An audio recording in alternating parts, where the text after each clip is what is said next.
Yeah.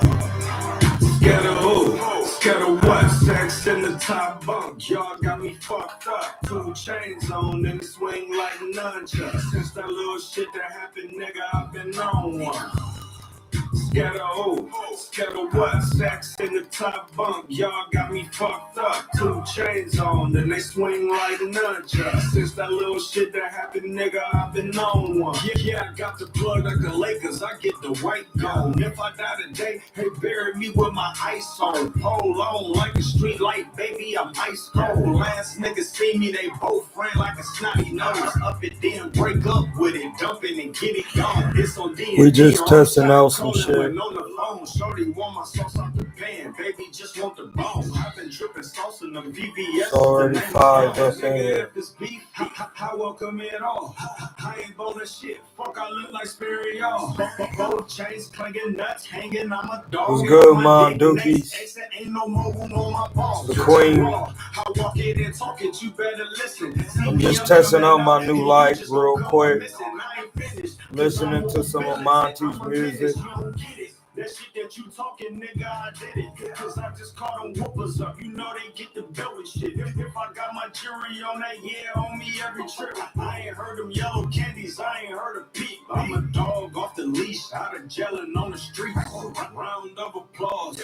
Yeah, we get the clapping shit. Hundreds all through it, not on the front and the back of it. Index, pinky, thumb, nigga. Yeah, I'm on my acting shit. I love this nigga's baby mama. Guess who about to crack the bitch? Scared of who? Scared of what? Sex in the top bunk. Y'all got me fucked up. Yeah, Monty ain't playing. Like nunchucks. Since that little shit that happened, nigga, I've been on one. I'm testing out my sex in the top bunk. Y'all got me fucked up. 2 chains on and they swing like nunchucks. Since that little shit that happened, nigga, I've been on one. testing out my new light, seeing what's going on with it. Who all up in the chat? Who in the chat?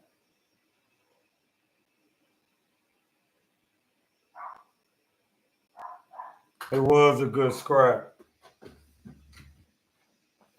The dude he was in there with was not playing with him. Dude had real work. Dude was not playing.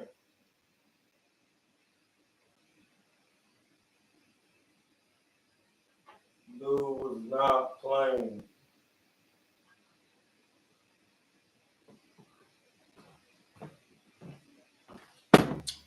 We just getting some work in. We just getting a quick live in real quick. We ain't doing nothing major. Just getting some work in. Yeah. Love you too, Moundu.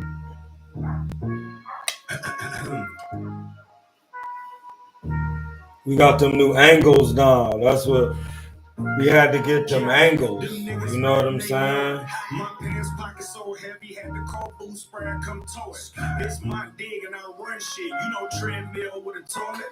Put money. Yeah, I did see that. We knock off your Air Gordon. Got a bad bitch with a flight pass who ride the dick like a Ford. She say my name on the birthday candle. She can't wait to come blow it. This month's bird named Baby Mama. It's hard as fuck to control it. Hey, how was that lighting? Well, should it be a little brighter? What y'all need?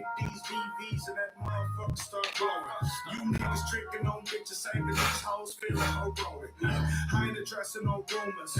I ain't copping no deuces. I'm just chasing this chicken. Y'all just making excuses. I went to jail and I bounced back.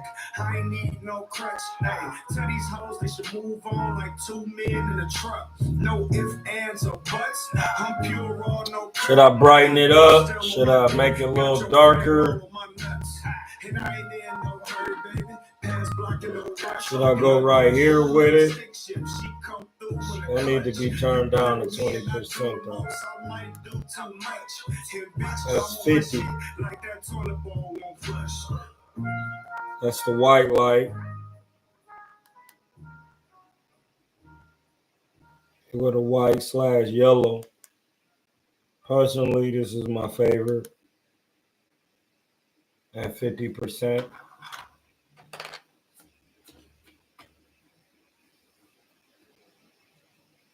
How that's looking, that's too bright. You know what I mean? Was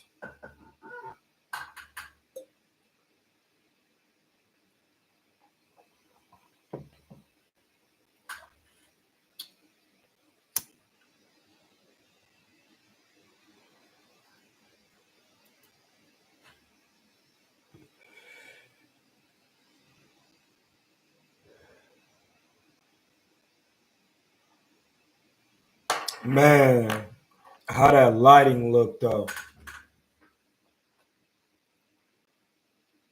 We about to get a backdrop in a minute. About to have get this done. This over here. Curtains. Stew.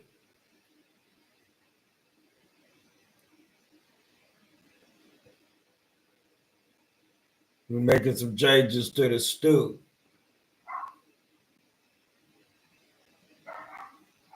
You know what I'm saying? We making some changes to the stew.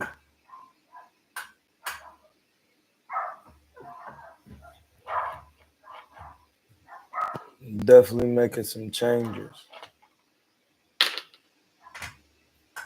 Making sure it's looking, it's all looking.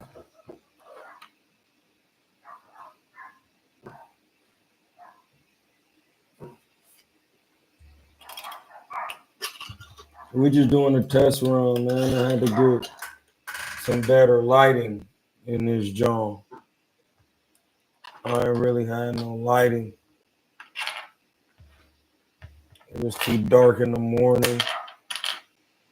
Can't see nothing. Let's see if it I don't even really do nothing. Good. That means no matter how dark it get in here, I'm gonna have a light.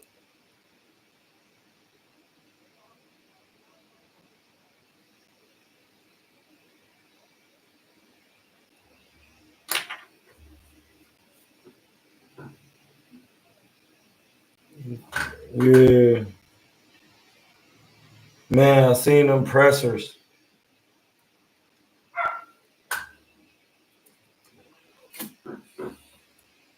I seen them pressers. They getting turned out here. They getting turned out here. This that real boxing. Y'all need to hit that cash app. Cause what I need next is a chair. Next I need that chair.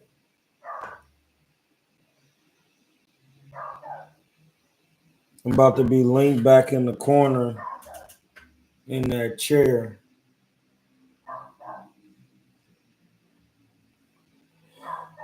Minding minds.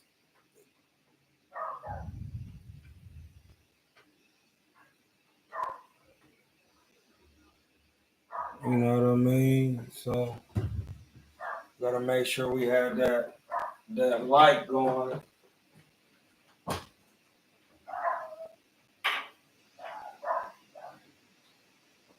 Needed that light going so we can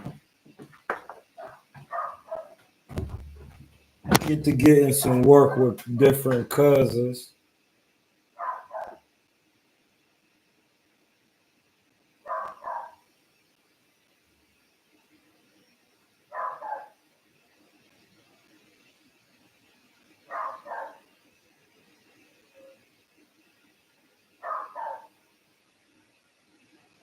We just chilling. What y'all talking about? Man, when Morel and Benavite is supposed to be scrapping?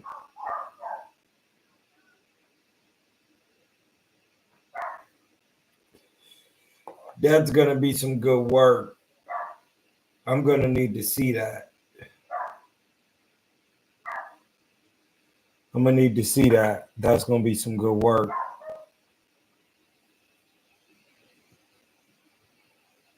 We need to see that. We need to see that. That's gonna be it.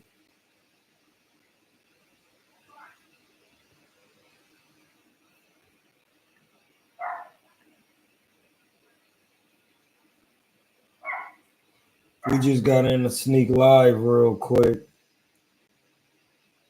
My gram jumping right now. It's mad shit going on. Yeah. Mad shit. The gram is jumping.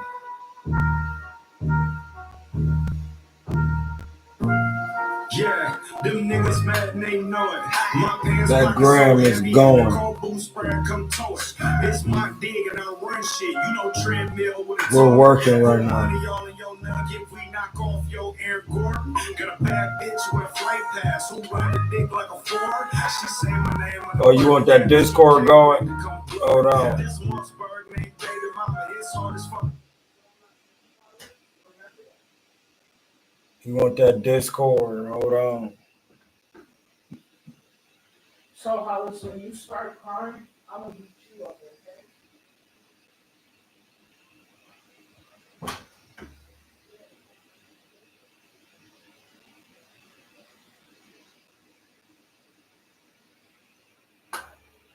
Here we go, that Discord right here. If y'all want to hop in that Discord, it's going. We got lighting. We going. We moving. Says, what up, champ?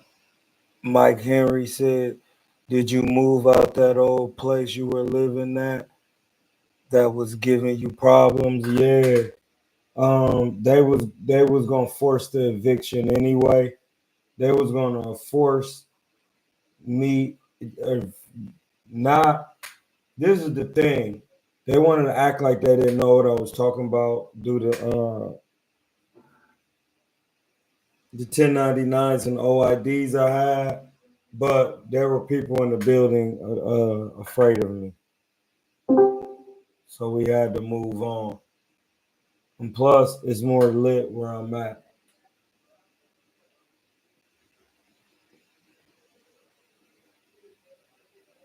It's more lit where I'm at. Yo, Hamza. What's good?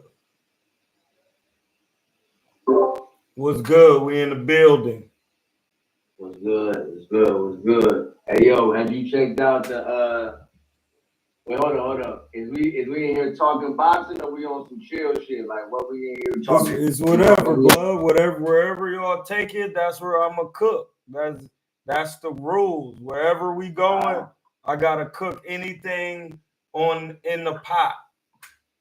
I just really got this new light because the nigga Norbs from the URL, he be doing his Norbs at all. He be talking boxing and having different people on too. And I was on that bitch too. But then he was like, man, you need to get a better light. And his shit be looking dumbass, super, you know what I mean, professional. And Norbs be really putting me on. So I had to order another light real quick. After I sent my daughter some bread, I just ordered me another little light so I can be in my HD mode. And I'm just waiting for my family to get this painting done so we can get the backdrop going. Because the other backdrop I had when I used to be sitting on the couch, the little red one, it won't fit in this area. So somebody was asking about my own crib. Yeah, I'm still in Northern Cali. I'm going to LA this weekend to train some folks, to train CYP. But what's good with Cali? Hey, bro, so we got the Tyson and Fury drink, but I don't want to talk about that yet. David Burrell, David Benavidez got it cracking at the press conference, doing their thing, trying to sell the fight. I think it might be like a little personal now.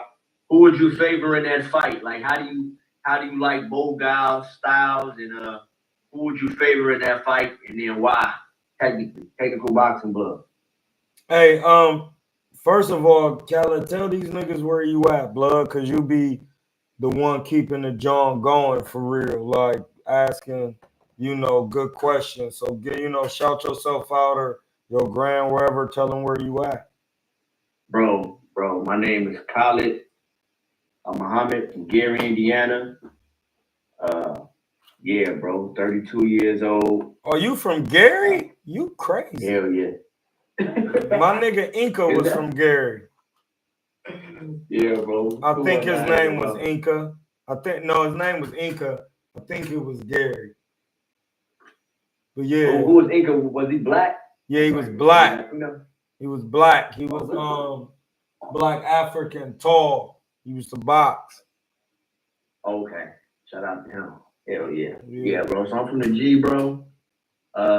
Business owner. Been doing that. Shit, my whole life I come from a family of business owners.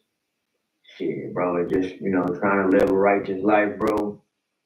And just be on this boxing shit. I fuck with it, That's what I really be fucking with now, you know what I'm saying? Ever since I started doing it, because I always did like martial. I did martial arts since I was like 6th grade. But then like in my 30s, that's when I started doing the boxing shit. I was doing like jitsu and like other martial arts and shit. But I got on this boxing shit late, and then I started like watching it more, keeping up with it more, because I was trying to get good and like figure out how to be good at it. So I had to start watching it more.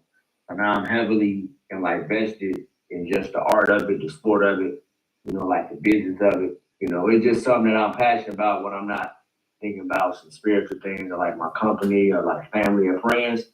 It's like a good outlet, you know what I'm saying, focusing on that. So yeah, bro, just, I like to come on here because, it's able to like get into the nuances of boxing and just life and shit like that. You be talking the spiritual shit. You mentioned like some Islam and things like that before. So yeah, bro, I'm just, I support the movement, you know what I'm saying? And then I want to be from the beginning, because everything got to start somewhere. So everything starts small now, then it grows. So I'm here for the small part. It's small right now, but it's gonna grow. So because I'm a business owner, so I understand that.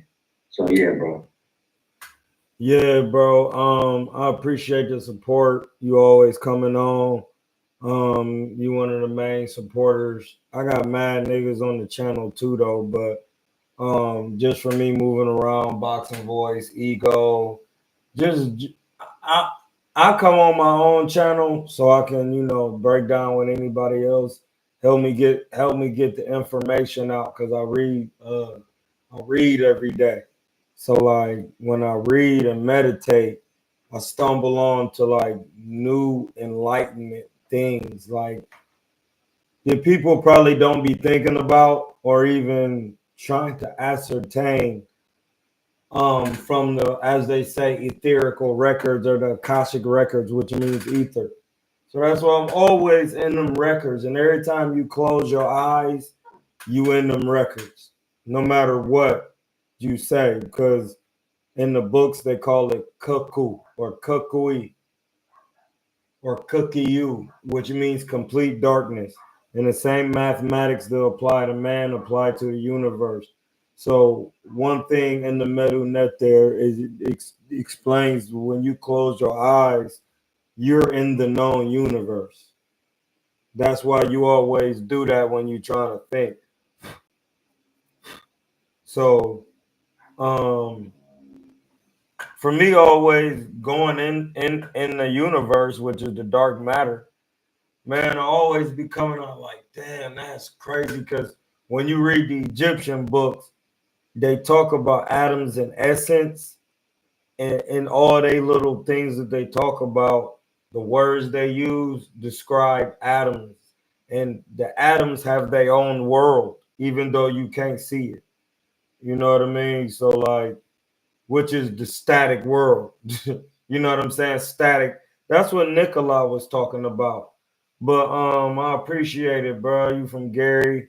Yeah, Islam have to lot to do with Hindu, even though they be warm, but or even Christianity, because Christianity is a mixture of all religions. That's why they always use that word lamb in the Bible, because they talking about your lam, the lam chakra. Once you graduate from the lam, up to the hippocampus of the brain, then your torus field come out of your head and go around and come up under to your root chakra. That means in actuality, if you just look at how a torus field grow out your head and come down and around, those will be horns. So that's why you go from a lamb to a goat, because your torus field is on the masculine side, it's red, it's coming out. And then on the feminine side, it's blue, it's magnetism, it's yin and yang. So, just from studying these things, every time I'm in here, I'll be trying to get these out of my head. Well, not get them out, just speak them out into existence, for people who trying to get more understanding from religious, spiritual books, scientific books, Biblios, Helios, the Quran, Part Emheru, the Meru Netter. Is just a lot of good information. As far as the boxing,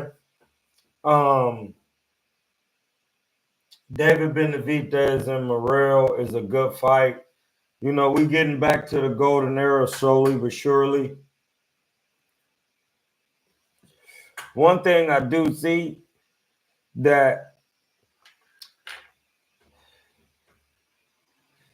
one thing I noticed today watching David Benavidez hit the mitts, he don't be moving his head. Like he was on mitts with white dude, Caucasian cuz, and he wasn't Caucasian cuz, and he wasn't moving his head. Like he was throwing a 1-2-3-2, 1-2-5-2 over and over again and wasn't moving his head. I need to see how Morrell look on some mitts or some type of work, see what's going on with that, and see how he really looked moving that dome piece. Like, these guys don't be moving their dome pieces. And I started to notice that in training, because how you train is how you fight. So if you're not moving your head on your mitts, you're not moving your head. You're not going to be moving your head when you fight. You know what I'm saying? So I want to see what David Morrell's media day look like and who he on the mitts with. If I'm not mistaken, Ronnie Shields trains him. It's going to be a good fight because Ronnie Shields is a good coach. Teaches good fundamentals, has a lot of fighters in the stable. I'm eager to see, man. We could see an upset. We could see a upset. We could see one, dog. Hey, bro, I'm like real big on like experience and like who you been in the ring with and just like round box and just different things. Like I think all that's gonna come into play. Like David Morrell he ain't been rounds like that. You know what I'm saying? And I heard there was some, and I heard that there might have been some steroids usage or some drug taking going on. Ain't nothing been fair. But in fact, you was on the Boxing Voice when Anthony Sims was saying that. He just did like another interview too. You know what I'm saying? I gotta check it out. It was on the hangout spot. But he was talking about when cause first Anthony, Ravel came from Cuba and then went to Minnesota. And then Minnesota they got the unique testing and all that type of shit. So when he fought and Becco was like, yo, it was some funny stuff going on with the testing. You know what I'm saying? There was some weird stuff going on with that. And then when he fought him, like Anthony Sam said, hey bro, like he hit me, but this a different type of punch right here. Like I've been punched. This is different. This ain't regular.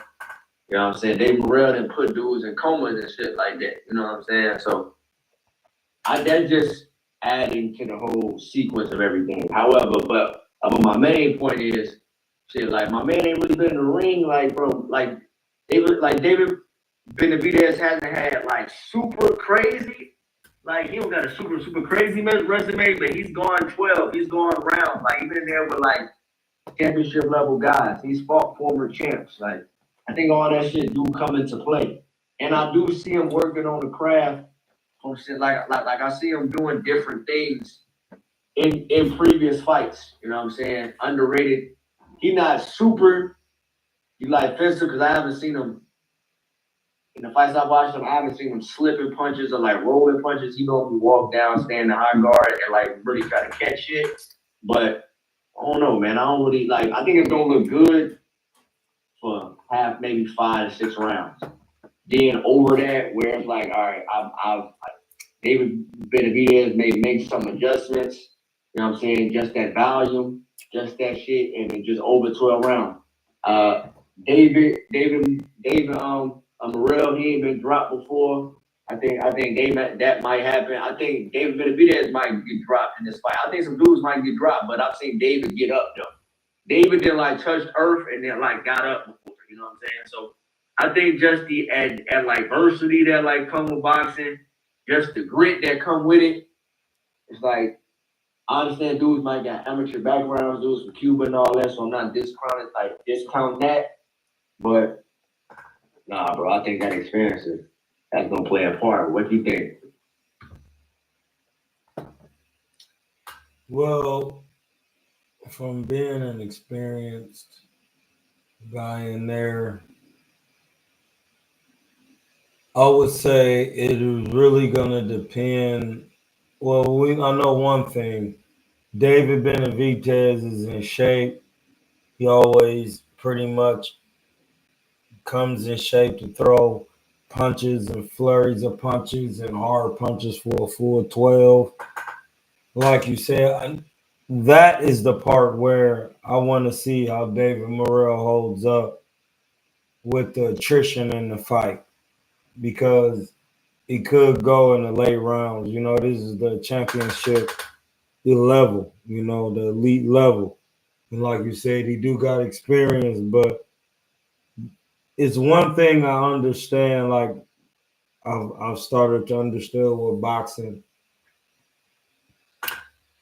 Sometimes it's not good, or you know, it depends on your perspective. When someone's calling you out, you want to make them wait for a little while. You don't give them what they want because they calling you out for a reason.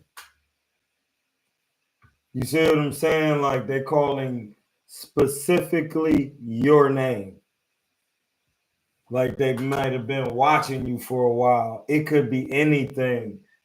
And that's when you must be prepared. You know what I mean? I noticed it with Earl Spence, like just stylistically. And then I noticed certain people would call him out, but then he would be reluctant to get to work. But I would say you gotta be careful. This is my man Khaled Crosby, Muhammad. May peace be upon everyone. You gotta just be you gotta be careful with who calling your name out. And then sometimes you gotta keep some of your work in the tuck. So that way when they do call you out, you can say he probably in his mind thinks I'm gonna do this, and then I'm gonna switch it up and do this and bust his pack. But it's really up to David Benavidez because Morrell is fairly newcomer. This is the thing. He had problems with a boxer, and Benavidez is not a boxer. That is the thing. I know. Listen, you seen Jaime Munguia just get his ass slapped. This shit. Like we gotta be. This is the golden era again. Anybody, listen. Adrian Broner was a little ahead of his time. This is the real time where anybody can get it. This is the real Heems. Like, if it's a time where anybody can get it, this is the time. And it's really going to depend on who's coaching David Benavidez, because he's a little emotional. I mean, he's sat trying to sell the fight at the same time, but he smothers his punches sometimes. I wonder if he has fixed some of those technical errors.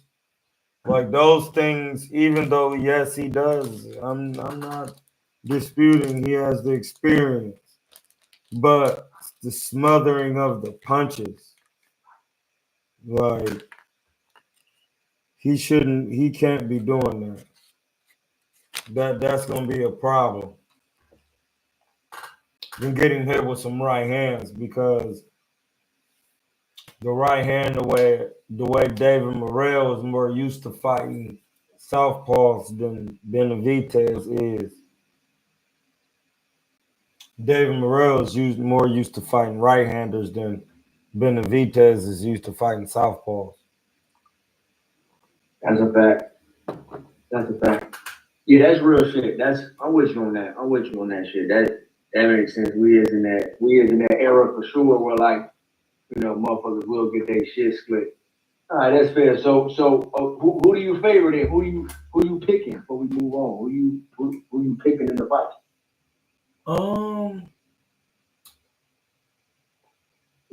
I want to say,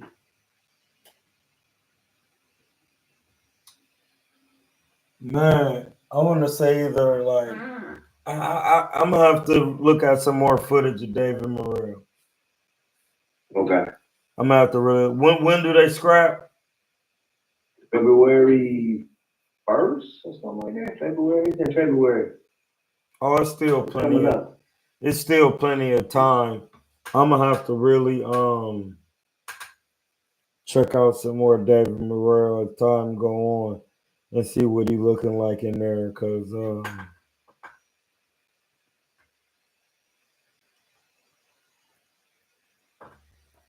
that's real shit. What about this Tyson Usyk joint? This Tyson. No, wait. Why you do that one?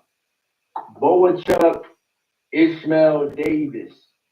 I ain't never seen Ishmael Davis. And I've seen some clips of him, but I ain't seen like enough. I don't think it's necessary to go do no film study. I just wait till he fight. I don't need to even, because I'm really trying to see what Boachuk on, because that's the possible Charles Conwell opponent. But what you think about Boachuk? You know what I'm saying? No, he's good. Boachuk, he can punch. He's pretty tall. You know one thing, I don't see Conwell fighting him because he never called his name. His last fight after he chopped dude up, he never called Boachuk's name, because he like that would kind of be going backwards because Virgil beat him, and that's fair. And Conwell is an Olympian, so that means he really ahead of Virgil. No matter what nobody say. Olympians so that's come how you gotta first. look at it. That's how you gotta look at it. Like if a dude is an Olympian, so how do you look at who ahead of who? That's a great point. How you assess that who ahead of who? Who was ahead of who in the amateurs? Because you was the best in the amateurs.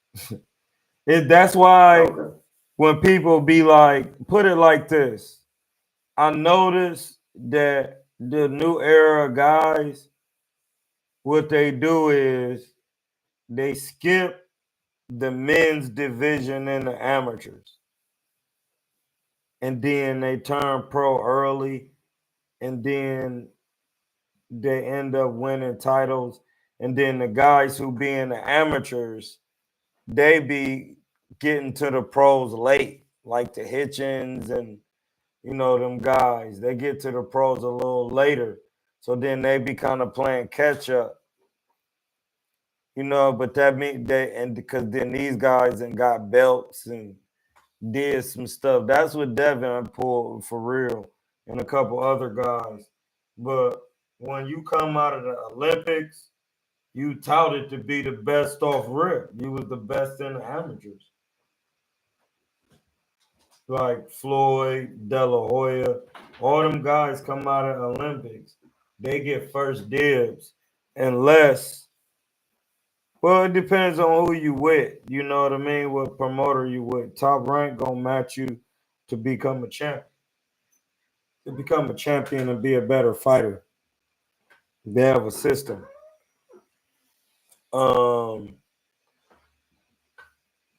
Now that's what I'm saying. Charles Conwell wouldn't fight Boachuk because he lost to Virgil, and Charles Conwell is better than Virgil. Those are the facts. I guess I mentioned that name because I was looking at like, all right, I looked at the rankings, who was ahead of who. That's shit. That's and I'm like, he just need a name. That's politics. The rankings, for real, and the sanctionings. Remember, a sanction means to pay a fee or a penalty, or or a group, and those things come into play. Charles Conwell is really the best at 54 besides Bud. Like he looking to get a match.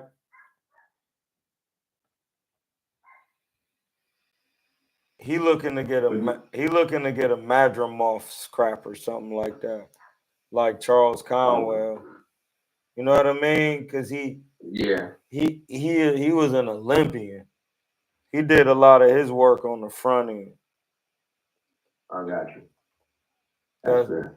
And you think, and who else at 54? Oh, so you rate him as the best one now. You rate him as the best one at 54? I mean, yeah. I mean, he kind of gotta be because he the skills. Yeah. You know what I mean? I'm talking about pure we watched skill. We seen it. Yeah. We seen it. He was doing it. He was doing things, sir. I seen it. Fair. I was like, sheesh. And I seen him before. He was doing some stuff before. Ohio.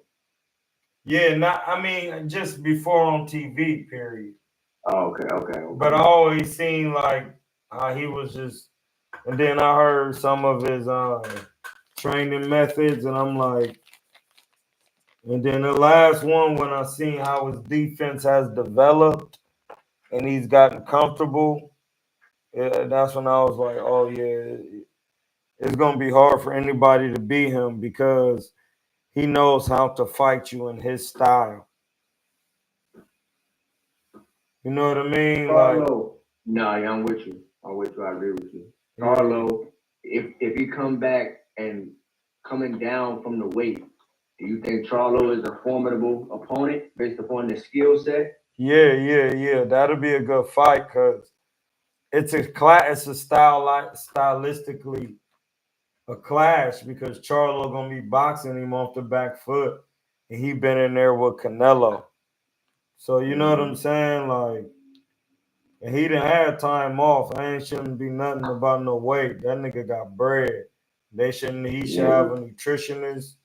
His weight should not be an issue on coming down. That's real shit. Like, it shouldn't be nothing, no talking about it. Like, that's real shit. That is what it is. Niggas got this bread. Ain't no excuses. Charles Conwell is gonna be some work though. That Charlo nigga was undisputed, bro. He was good. He not to be. He, as you can see, he's mentally ready. You know what I mean? Like he be working. So we got that's gonna be some good work. I would like to see.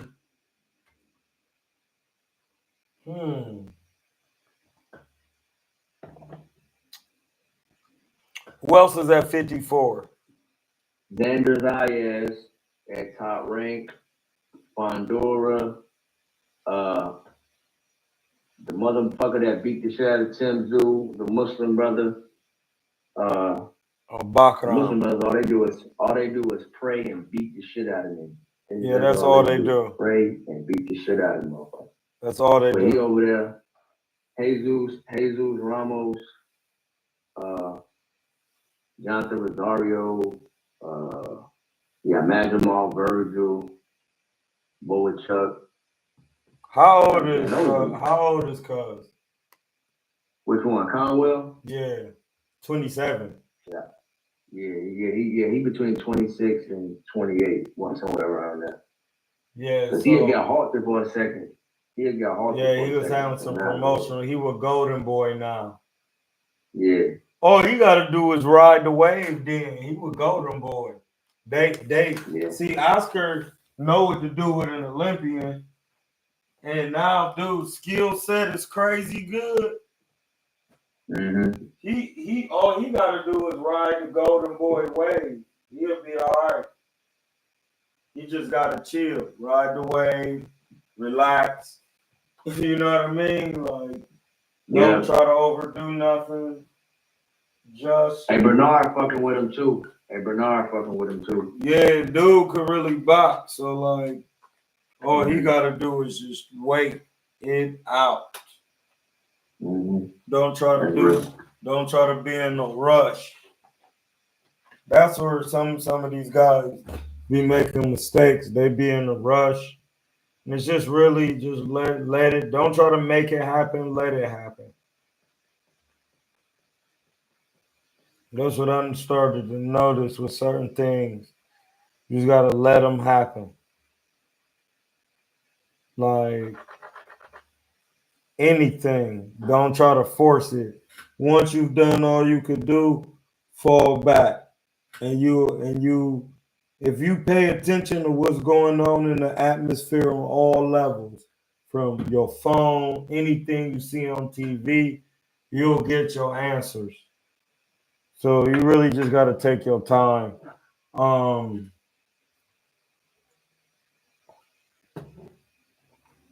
What about Usyk Fury? Usyk Fury, how you got that playing out? Before I go to Usyk Fury, if Golden Boy picked up Charles Conwell, then he just need to chill out. He'll be all right. That's real. They do got it. But look, do they be managing the black fighters correctly? That's why I'm saying what I'm saying. Yeah. Because they picked him up. Okay.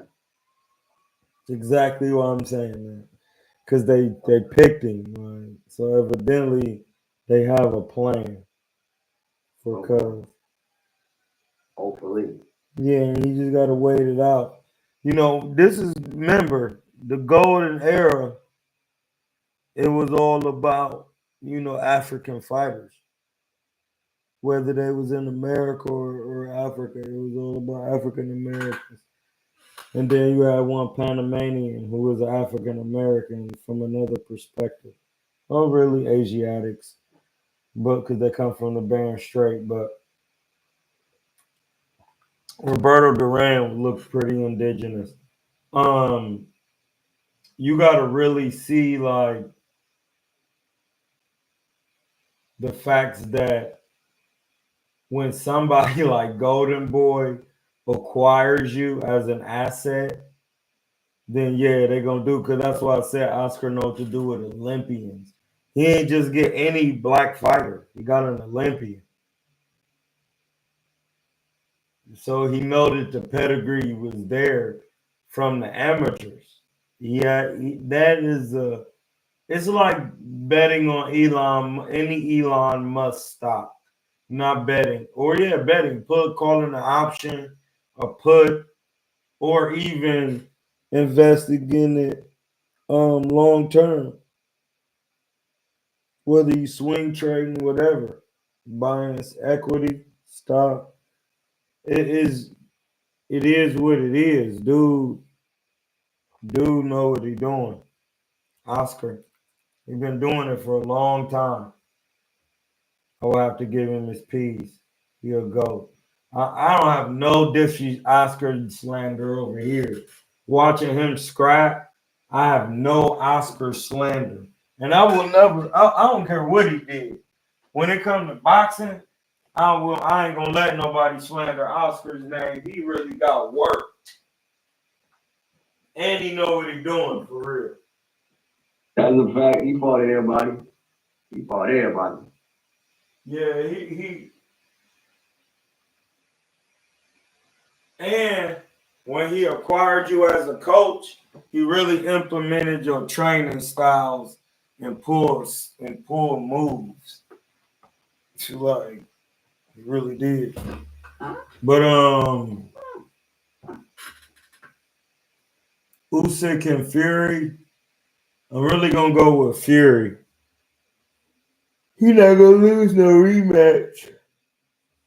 And then he really gonna hurt dude. He not gonna play this time.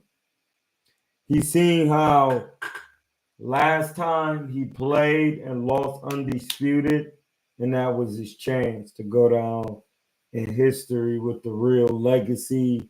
Nobody could say nothing. It's not just because you was big. You really had skills too.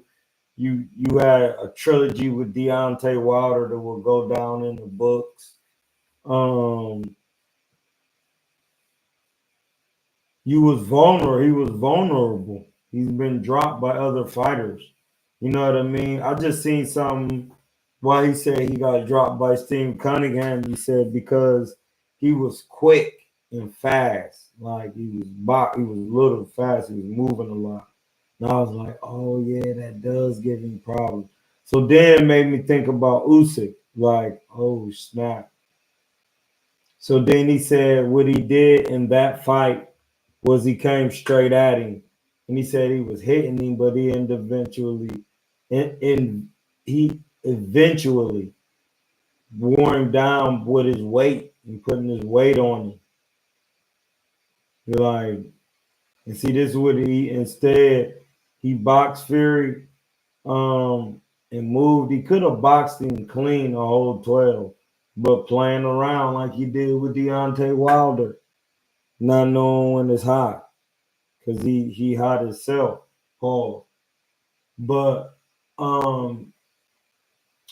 whether he boxes or take another tactic, like come forward and be more aggressive, he's gonna really like beat dude up.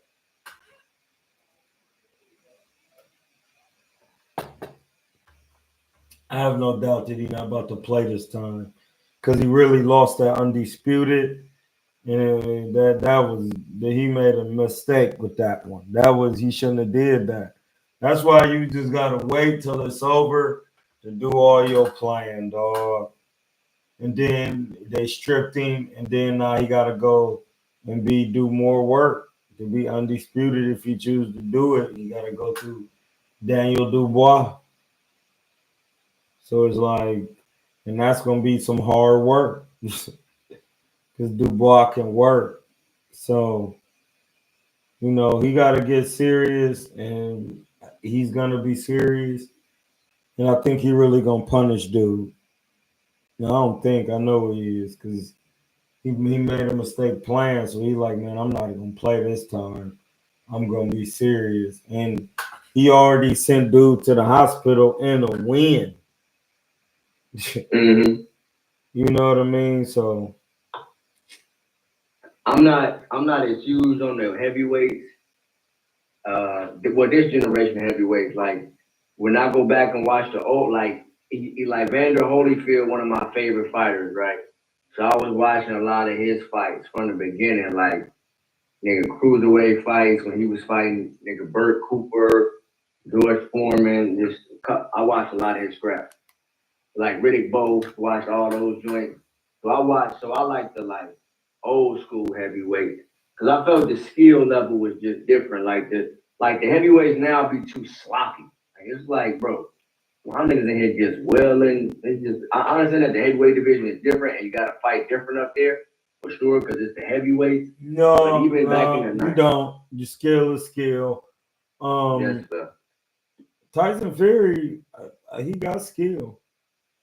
No, yeah, he good. Yeah, he nice. He one of the good on his most feet, skilled yeah. heavyweights I ever seen. Defensively, because he'd be rolling punches with both shoulders. He was really bred to box. But like you said, the heavyweights back then were more skillful, but they were taught, and you know why? Because whoever brought Jack Blackburn, you have to think he taught Joe Louis and Sugar Ray Robinson. They fought different, but they had some similarities because they both know how to use the front hand, fought behind the shoulder. And that's the difference between being taught by a pro. A pro don't need to change you. He just take out things that you can't do by adding. Maybe you need to add some head movement. Maybe he need to add a jab and the front hand work. Those things all matter. So heavyweights is heavyweights, but shit, you still need to hook off the jab. Don't mean you don't need to do it because you're not a heavyweight.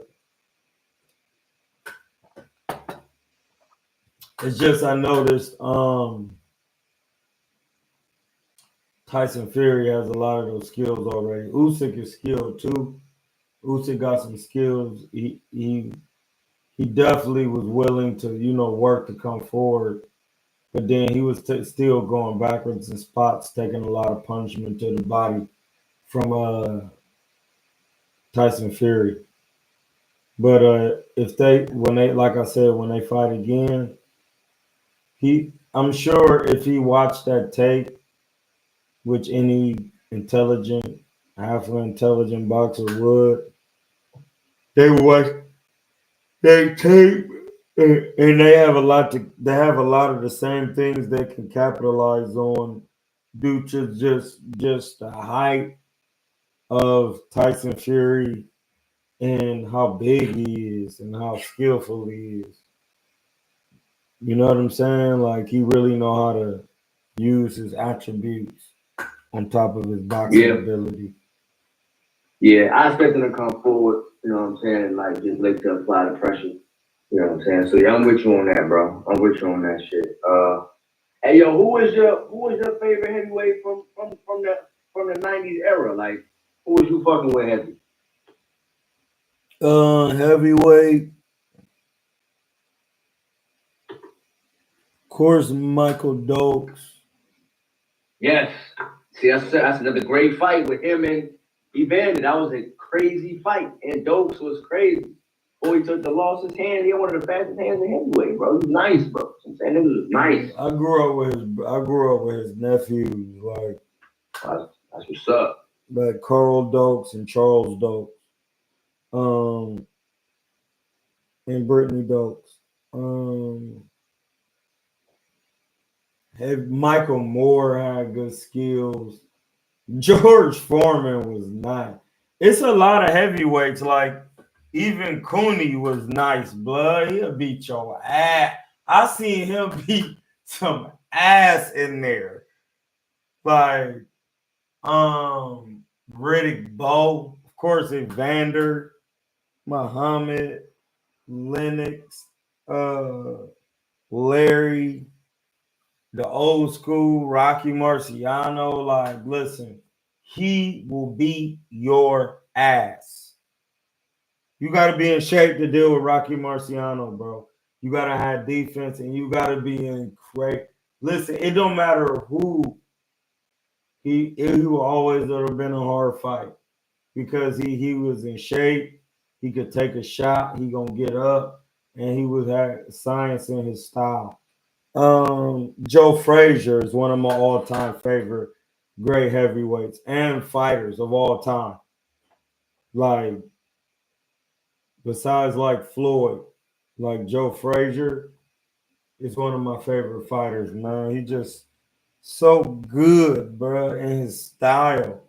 Like to be able to fight in that style constantly, and like he can do other things, like lead right hands. He know how to use the jab. He was a gold medalist. You know what I mean? Like so, Joe Frazier just like watching his rainy day boxing is something I'm probably gonna go to bed tonight too, cause just the music, just hitting a joint and watching the nostalgia of Joe That's like a Frazier. documentary. Huh? It's a documentary. No, hold on. I'll put it in the chat for you. Hold on. Oh, all right. Dog, when you see it, just subscribe to the YouTube channel. It's a YouTube channel. It show everybody training in their prime.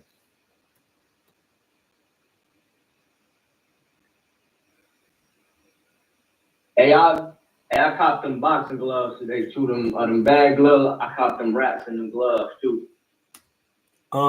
Which one? I copped the rival joints. Oh, you in there? Ain't gonna be a You in yeah, there? I copped the rival joints, and I copped them other ones. I think the other ones they'll probably be here like the Ukrainian dude joints. They'll probably be here sooner than the rival joints. Like the rival joints ain't gonna be here till January. So, Man, why so long with the rival joint? Probably because of where you at. Cause on my Amazon, it say like they'll be here quick. I don't know, maybe. Like first, like the first pair I copped, they said it was cool. Then they had to cancel the transaction because something went funny. So then I had to like reorder like another pair. And then when I did it, like I ordered the wraps and I ordered like a jump rope. That shit gonna be here next week. But the bags, but the bag gloves, it said between January 2nd and January 20th. So it was like, all right. Yeah, it might just because of your location and all this. Probably. So it's all cool. I mean, I'll probably get the other ones first, so I'll just use, those until the rival ones. Because you said like the purple ones, you said the purple ones used for like like a thicker bag, and then like the rivals I can use on the mitts. Yeah, the rivals, it really just depends. I would say use the thicker ones on the mitts, because when you hitting somebody's hands, you want more padding. And on the bag, you want to use the rivals because the bag come in different angles and you want to be, landing certain punches. Then I got new videos on here on rainy day. Hold on. So they like training shit. So they like training videos and all. I'm a look, but it's just like training videos and all that. Hold on, I need to share his whole page to you. Share his channel. His channel is hard. His channel is hard. I'm sharing it in the Discord. I bet I'll check it out. I'll just be putting that shit in my notes and I'm gonna check it out because I'll be looking at boxing like No, listen.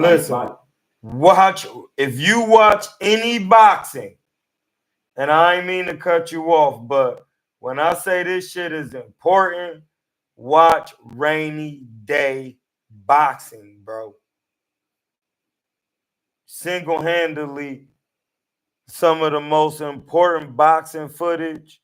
Whoever this dude is, he has got some of the best clips that you could ever have of any fighter when learning boxing, bro.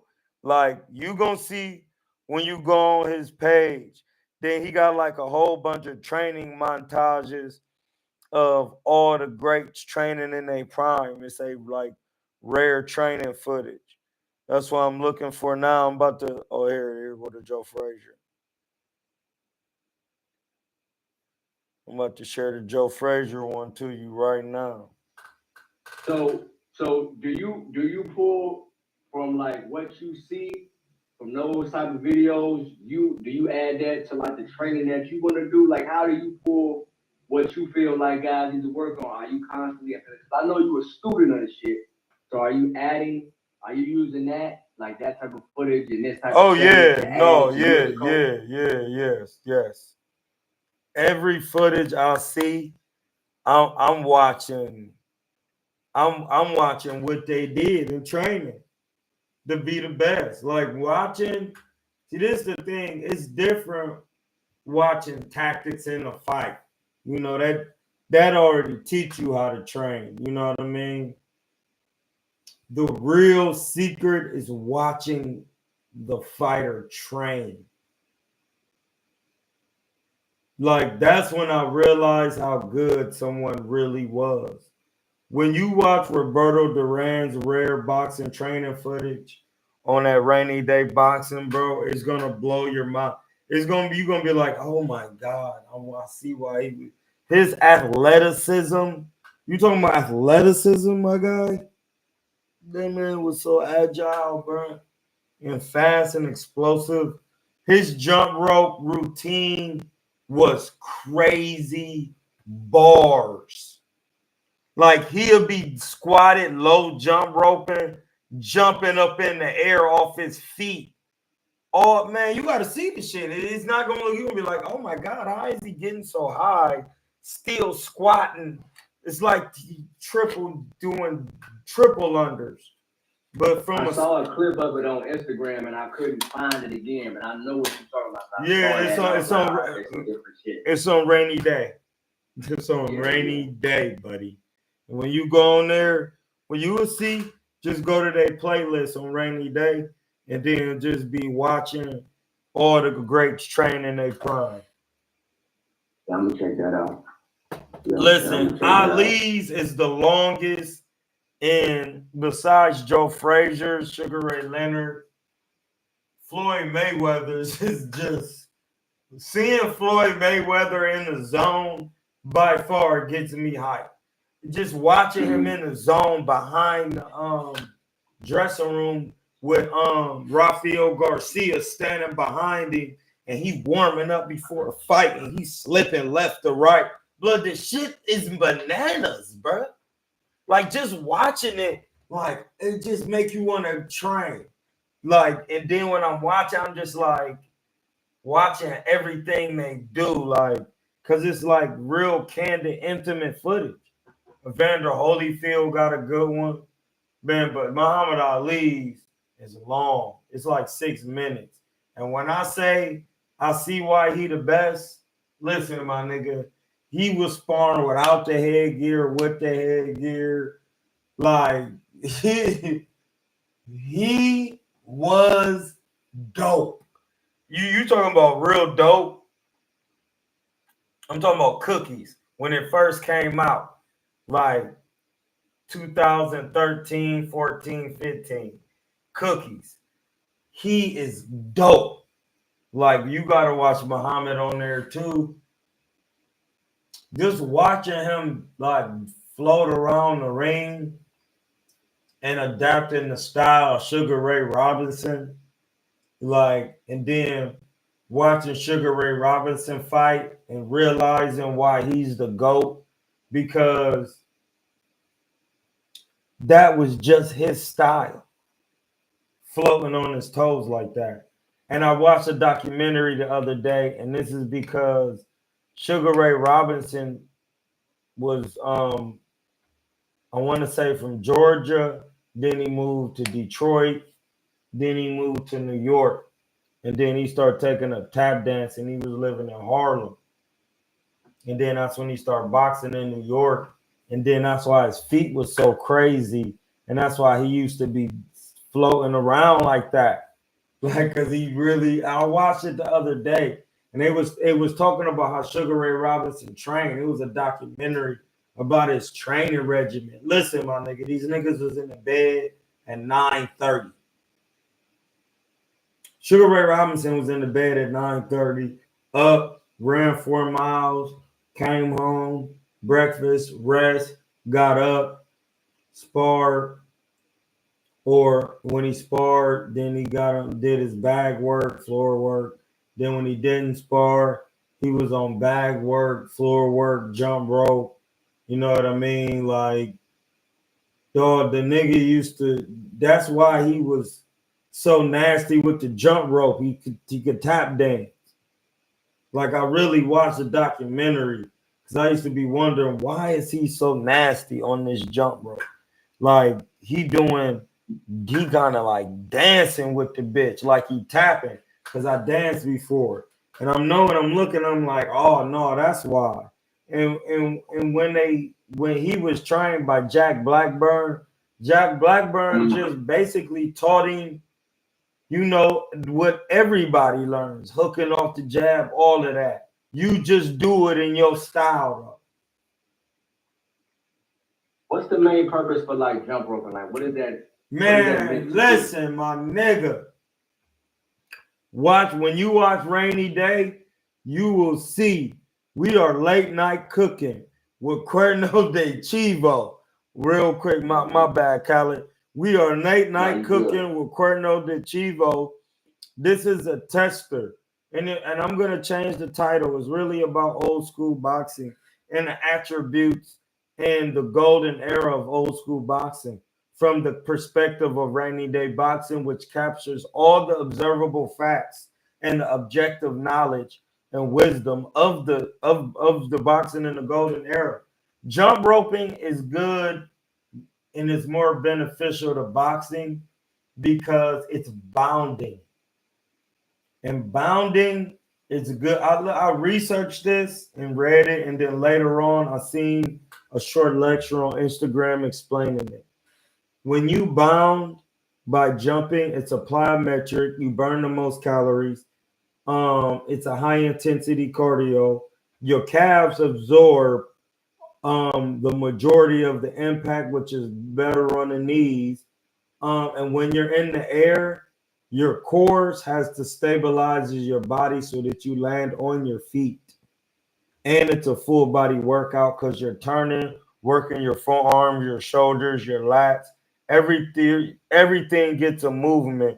And then you can run jump roping, cross your feet. Jump roping is by far one of the best workouts, if not the best workout, like even better than running. Jump roping for 10 minutes is equivalent to running 1 mile. And that's why I jump rope a lot. Is it 2 feet or 1 feet? Like, is it like 2 feet? No, listen. Is it like the run one? Watch Rainy Day. I bet. Watch Rainy Day and watch all the what Joe Frazier's jump rope. Where he good on the jump rope. All heavyweights was nasty with the jump rope. Ali could get with the jump rope. Floyd was better. Exactly. Floyd Patterson. Everybody, it was a staple in improving your attributes, the skill sets of boxing, because jump roping gave you coordination. Well, Rocky Marciano had a jump rope routine. Like DK said, play some music, folk. All right. Well, no, I can't. I got the Discord going. I have to get that going another time. We'll get it together. If you play some jazz, it's gonna fuck with it. No, it's just like turn the speaker. Yeah, I'm playing on the Discord, and I don't know if I can play any music through the speaker as the Discord is going like a call.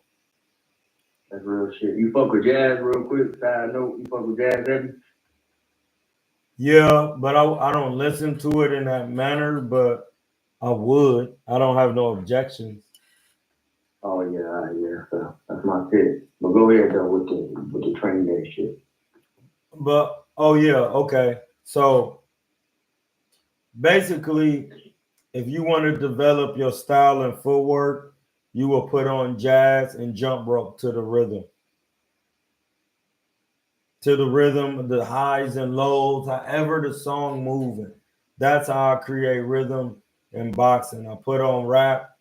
I like jump rope and a Money Man. I had some good jump rope and bag and speed bag sessions to Money Man.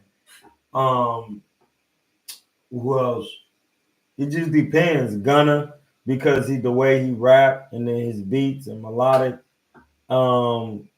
Travis, I jump rope a lot. Like that's what I do. Like when I go to the gym, I jump rope, shadow box, and hit the bag a little bit. That's all you really need to do in spar and do mitts. It don't take a lot, bro. You shadow boxing is so important because, well, I'll stay on the jump roping. Jump roping is important because you can jump rope. Like I look at Manny Pacquiao's jump rope, like he jump rope kind of like he boxed. You know what I mean? In a southpaw position, jumping back and forth. That's how he jump rope. I would say when you jump rope, you incorporate every style that you can and do them all. Be a master with the jump rope. Look, if you want to jump rope like Buddy Lee. But you gotta look up Buddy Lee. Buy his jump rope too. He's not paying me for this. I had his jump rope. It's the best jump rope ever. I had the box rope. That's a good jump rope. Nothing is better than the Buddy Lee jump rope. Nothing. Nothing. You got the way that jump rope is made. It's just a good jump rope. It barely tangles. It's just a crazy good ass jump rope. It's the best jump rope I had. It's like $40. That's real shit. Like,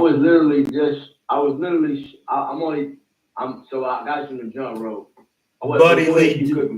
You can look up Buddy Lee jump rope. I'm telling you, get the most expensive one. I'm telling you, bro. I had one. I'm about to get another one because I got a box rope. It's a good rope because it got good heaviness. But the Buddy Lee jump rope is good because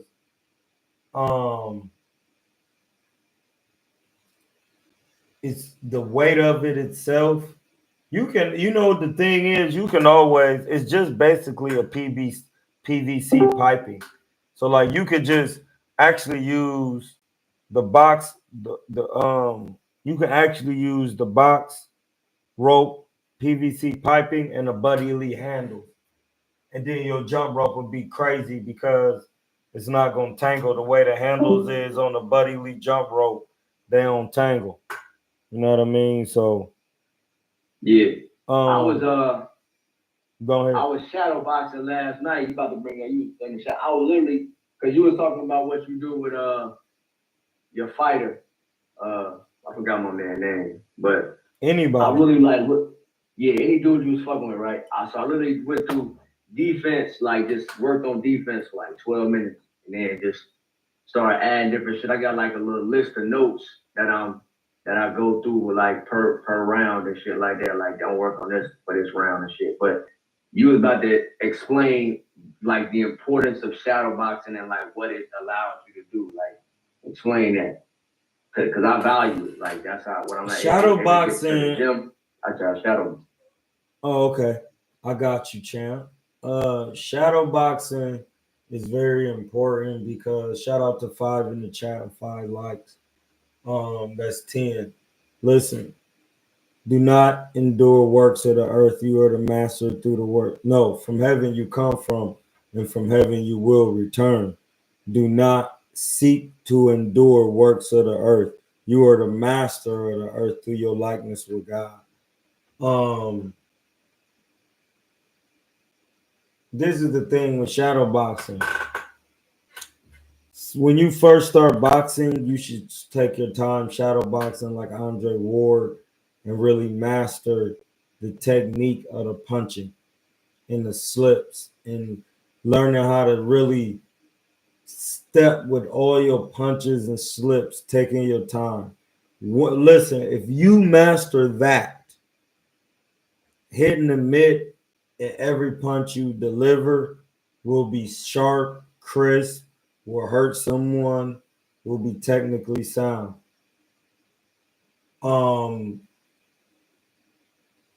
After you learn how to master your technique and step with all the punches and get your defensive slips together, when you shadow box, say you're competing. If you're in the amateurs, you would shadow box just to, keep your fundamentals sharp and your amateur fundamental moves. 1, 2, 3, go to the guts. The jab, the 1 to the head, 2 to the body, hook to the head. That's an amateur staple move, double jab to the body. The 1-2-3-7-3-2, which is the 1-2-3. Go to the body, come back up, the hook to the head, in with the right hand. Some of those things, hop over, like all of these. All of these moves are really professional moves, but in the amateurs, these are the moves that you want to master. Because kids be doing a lot of moving around. So you want to shadow box those in. Even in the pros, double jab, right hand to the body. That's going to get you in a position to do anything else. These are the moves that get you in position. Definitely want to shadow box and work in defense. Definitely want to do that. Because there's really no other time except being on the mitts where you can master the fundamental body mechanics of defense without the pressure of something being thrown at you. Now listen, I don't even sometimes I'm telling you, it's about to start cooking again because I'm getting the stew set up. I'm getting this stew and situation set up to the point where it don't matter where I'm at, I can just have a stew everywhere. So that way I can cook anywhere. I got a light, I could take anywhere I want. I got the GoPro that I could attach. You know what I mean? So, I've been working pretty soon. The way this light is set up, I'm gonna have me a DLSR. No, it's gonna be a full frame. It's gonna be a full frame digital. Full frame digital on a Sony A7. I really want that Sony A7. It's a nice camera. But besides that, shadow boxing. After you get that down pat, if say you got a fight coming up as a pro, you want to shadow box your game plan. You shadow box your fundamentals. And shadow anytime you on a rest day, your rest day is you not resting. You have active rest days, which means you just gonna go through all your fundamentals or your punches, then shadow box your fundamental punches like jabs, 1-2s, 1-2-3, 1-2-3, go to the body, double jab, right hand, jab to the body, slips, rolls, step, front, back, side to side, pivot both directions, just simple fundamental stuff. Then you go into shadow boxing your game plan for that person. That is important with shadow boxing first because you really supposed to shadow box every day. And if you shadow box every day and you shadow box the game plan that you need for the opponent, then you already working on what you need to work without the coach being there. And then the coach tell you what the game plan is. Yeah, you got to dig down to this guy's body. You got to run this shot to the body. He likes to throw this shot. He leaves his body open. You swim either to either side and you tune him up. So what you would be doing is working on, well, it depends on how the guy fights, but head movement. And then listen, you can shadow box in alone or in the gym, using the bag as a person. So you can, pretend you're in the inside, or you could just visualize it and be shadow boxing and running the moves, pretending you're on the inside. You know what I mean? And then just catching and slipping and coming up under, running to the guts. Then by the time you get on the mitts, and this is the thing, this is why boxing is like chess, because the moves are the moves. You don't have your own moves. If you right-handed, you catch a jab with the right hand. Catch the right hand with the left hand. You know what I mean? You roll a certain way. You can just practice these things whether you got a fight or not. Just visualizing you in a boxing ring, walking in your stance, in your position, moving, slipping, and just catching jabs and punches. I guarantee your defense get better. That's what, listen, spiritually, when they say you need to do shadow work, that's because your body is made up of atoms and essence. and the sun can see through that, and it's looking at your shadow. Your shadow, you can see it. The sun got all types of radiation. You can see right through. So once you realize that, shadow boxing is very important. It's the spiritual work for physical boxing. And those are bars. It really is when you think about it. And that's why it's important. It's like brushing up on your Bible, your Quran. You know, that's shadow boxing. It's crazy important. Like, you can literally, if you really want to get in shape, like, I'm telling you, it's not hard. Put on a box raw sauna suit and get some egg weights, some 1 pound egg weights, and shadow box, or half a pound egg weights, or just get, or some egg weights and a sauna suit. Shadow box every day, working on your fundies. I guarantee you will be sharp. Guarantee you will be in shape. Work on everything, flicking a jab, stepping over, rolling, making sure your head is not going over your knees when you're rolling under shots.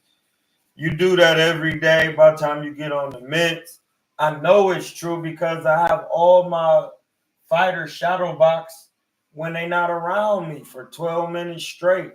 Like I said, Dion made up his own prescription.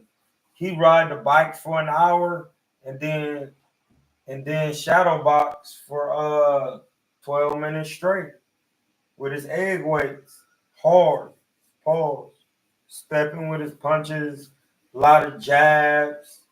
You know what I mean? Like, yeah, he worked. That's what I meant to say. Yeah, Dion. I pulled that stuff when you was breaking down Dion and all that. Hey, yo, shout out to you, bro. That was great insight on everything. I be adding a lot of stuff you saying to my own workout. Like, I'm not trying to be no like professional or nothing, but I just was raised on some. I gotta know how to be like feel myself. So if I'm gonna be involved with something, I'm gonna take it serious. It's like my outlet. It just my passion, and I always been disciplined and always been on that type of shit. So I'm just locked in, and if I'm gonna do it, then like I'm gonna do it. You know what I'm saying? It's my outlet. you But know, there ain't did nothing you have a wrong with chance? wanting to look like a professional, bro. That is very important. That's real shit, brother. That's real shit. Did you get a chance to check out the Roy Jones and Andre Ward interview? I ain't watch it yet. I'm a meaning to watch it. What was they talking about?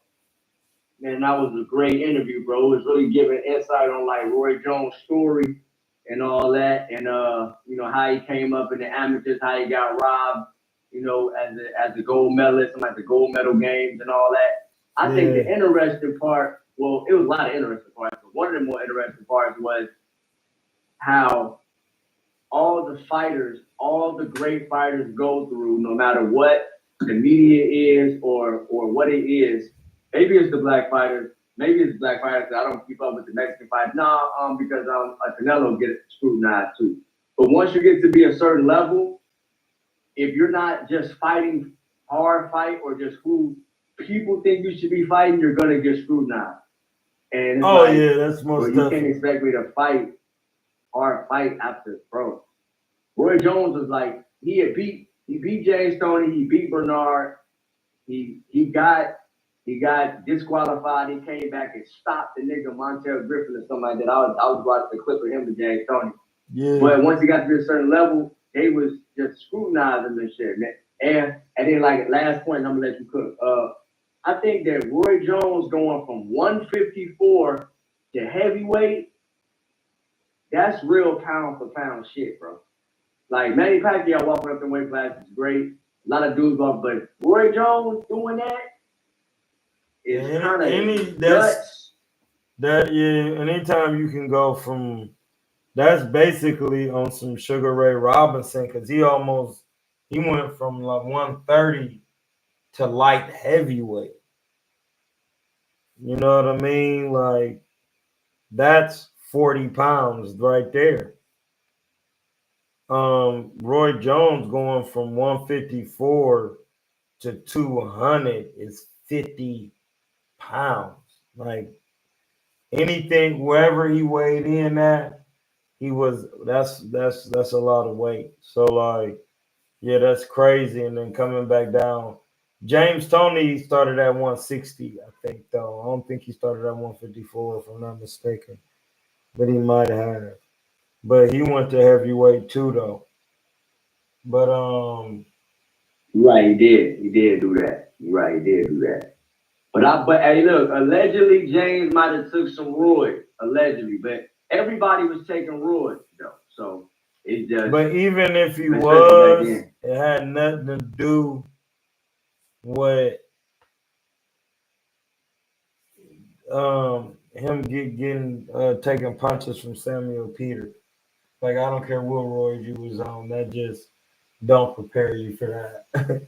I just not you could. It's not nobody could tell me that if they would say like, listen, we'll let you get on the roids and you could fight, even if you was a heavyweight. Samuel Peters was stopping everything. He was literally called the Nigerian Real shit. Nightmare. Like, I don't care about roids. I'm not trying to be in there with him. Like, and um James Toney, I mean, the Roy, even if he was on roids, whatever he was taking, it didn't have the performance enhancing effects. Um, because he was already knocking out people. His name was Lights Out. Because he was just knocking shit out in any time. And weight classes way before that.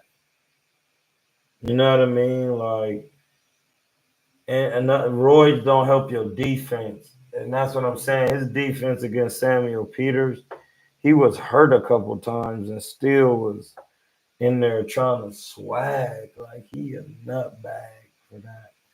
Like, Samuel Peters is a huge heavyweight. Paul. Bro, like James Toney and the Michael Nunn, like that's still one of the Oh craziest. man, I was looking at some That was one of the highlights of craziest. that today. That That shit, was crazy, bro. his head movement in that was Was crazy. nuts. But Was this the nuts. thing, I noticed his head movement was crazy, but he was behind the shoulder. One of the clips I seen, He he was was. moving his head. He was so behind the shoulder to an angle to where it's like he looking at the punches coming and they just not coming towards him because of the way he's standing. They kind of falling short, and he just looking at him and he just leaning the back a little bit and kind of bobbing right there and then pausing and he not getting hit. And then he was hitting Michael Nunn with some crazy counters. Um, Bro, he was counting the fuck out of Michael Nunn. And Michael Nunn was the IBF champion. Michael Nunn was a hell of a fight. He's a Hall of Fame fighter. He just got in the Hall of Fame. Michael Nunn, I'll listen to an interview by him.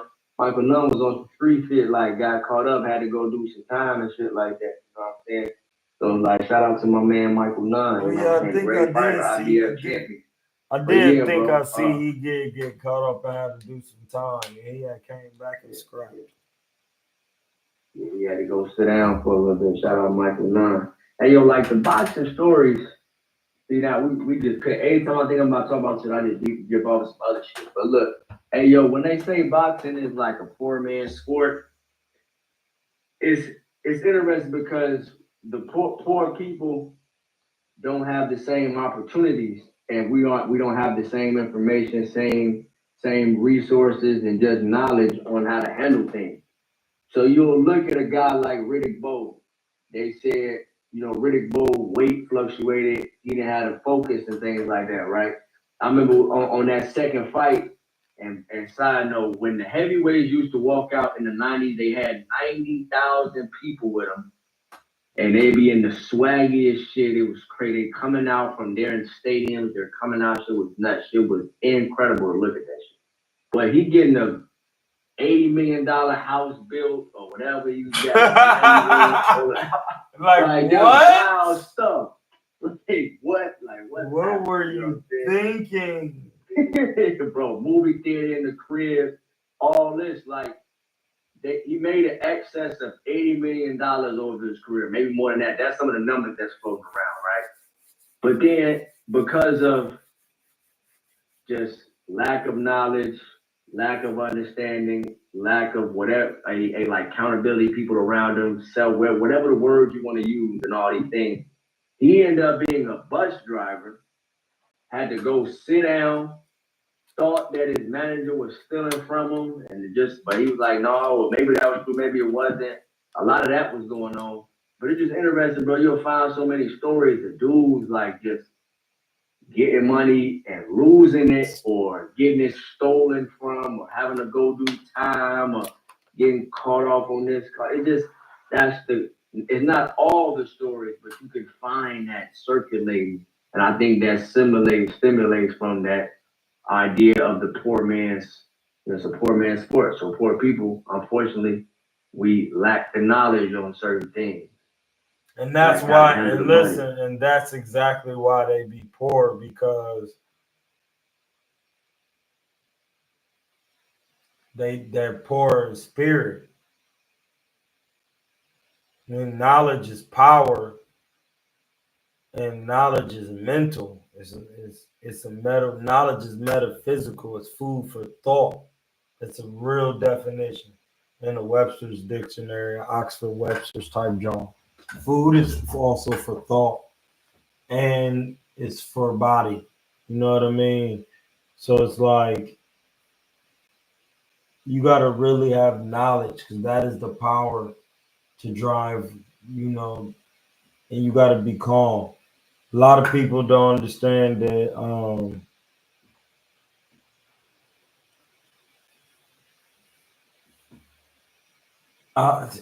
this is something that not everybody is going to agree with, but at the same time, things happen for a reason. It's a time and place for all things. When you get that type of money, if you're not trusted, and that's the funny they use that word, but if you don't have your trust fund on your own estate, there's no way you're going to be able to just hold, unless you're just one of them people who just don't spend and don't mess over and make silly investments like crazy houses for no reason.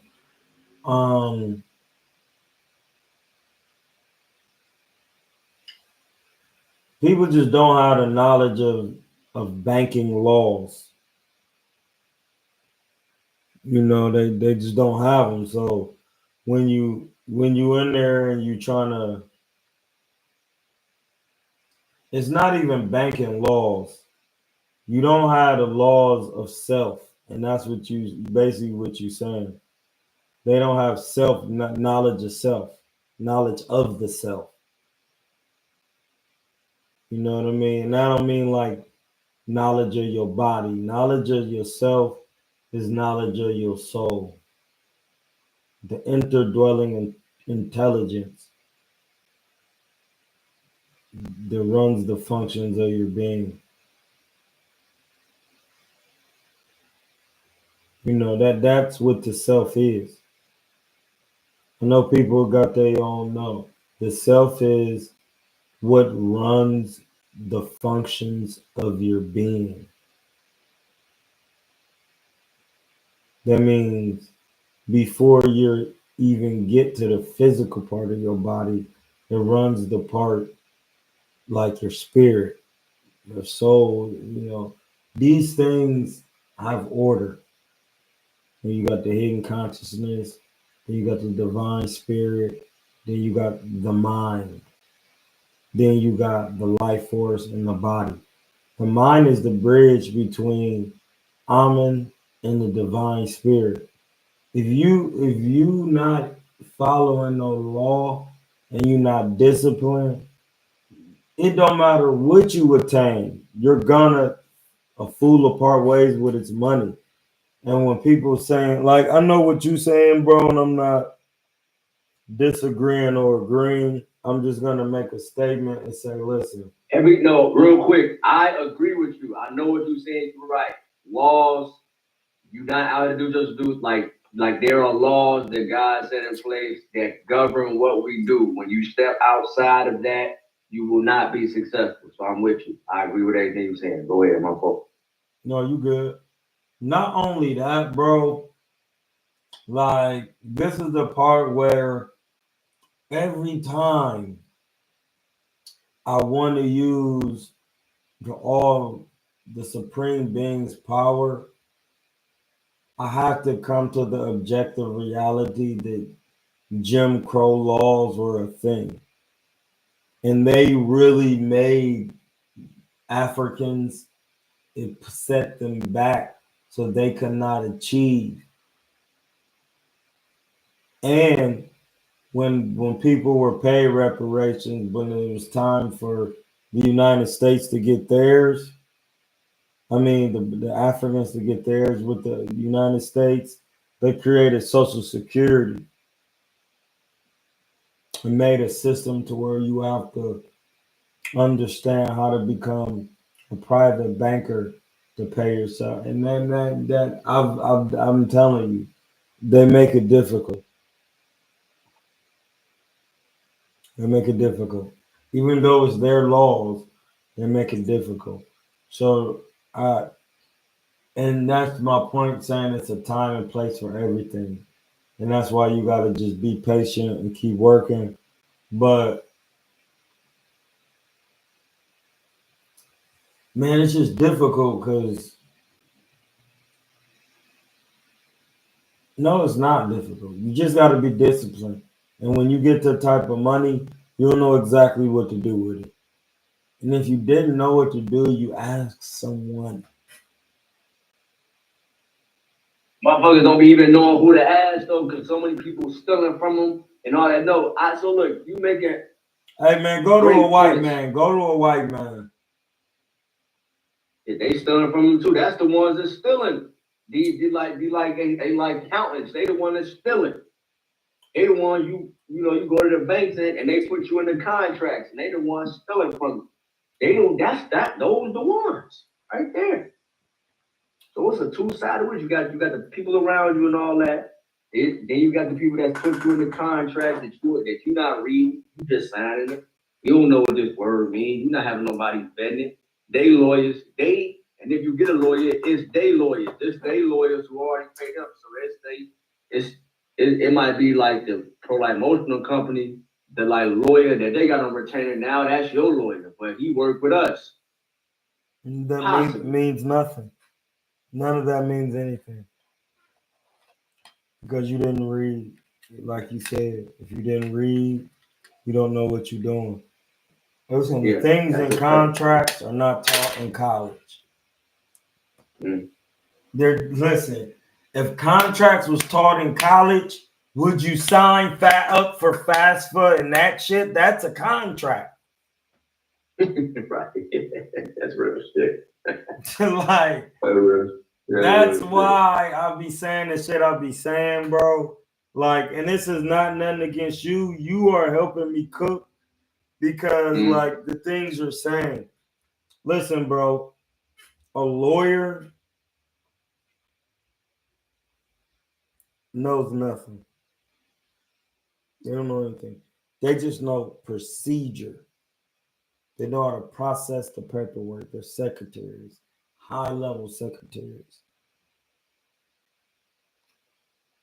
You yourself have to know terminology. And it's not hard. Once you read it and understand what you're talking about, you'll be like, oh no, I can't sign. I'm not doing any of this. I need to do it another way. And that's what I'm saying. Like a lot of these guys boxing and doing things, they just don't ask people. And they don't read. And if you ask someone and they don't tell you, Man, knowledge is free. And if you're rich and you're a millionaire, you have nothing but time on your hands. Get in the book, read. It's important. And that's why I said, KuernoDeChivo. Go ahead. I almost was about to say, like, I was almost about to give an excuse on like why the boxer's not reading, but then I was like, nah, like as just concentrating on black people for the sake of this conversation, we don't even have time to make that excuse. Like I can be sympathetic. No, hold on. Let me help you real quick because I know where you're going. Yeah. Are we the minority in the United States? Yes. Then it's more Caucasians not reading. And then we not reading, bro. Like, ain't nobody read. It's like it is a dumbass nation. That's a fact. Like dumb nation. Nobody is so many distractions. So that's why when I get on here, I'll talk about like certain things that would enlighten the person to go do the research, because you have to just understand laws. Like, put it like this: a common law is common sense. That's what the law states, not me. Common law is common sense. Do you supposed to go slap somebody's mama? No. It's common sense. It's battery, assault. Those things that Devin Haney are suing for. That's common law.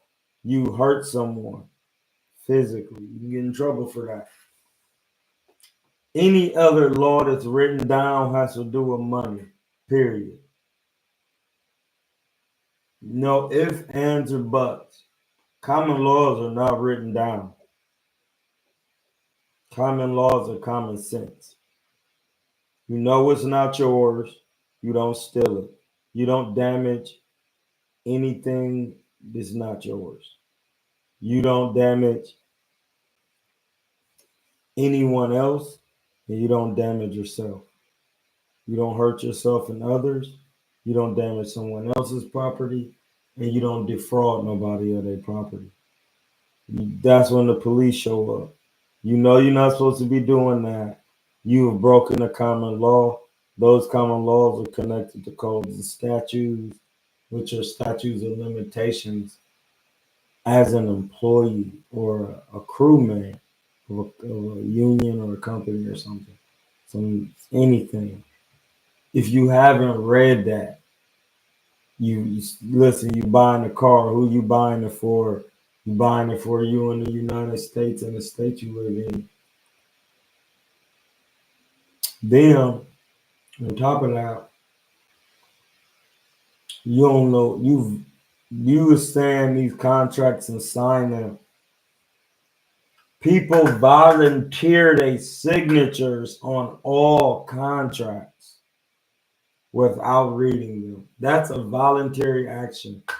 Unless the police is over you and they have you under duress and distress. Other than that, the lady used an acronym. It was TDC. Whatever, but one of those is distress or duress. That right there, you can fight in court. Everything else is a voluntary signature. Does anyone know how contracts truly work? Who else is supposed to sign them? If your signature is the only signature on the contract, then who is this? What are we doing? Do you know it's supposed to be 2 wet ink signatures? If it's a signature of somebody signing on behalf of a third party interloper, which is like top rank, that's not a true contract. Mm-mm.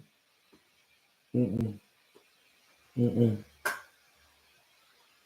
true lawful, not legal, true lawful contracts have lawful constitutional contracts have two wet ink signatures. There was full disclosure. Equal consideration was put up. Y'all both brought something to the table. Y'all both had something to lose.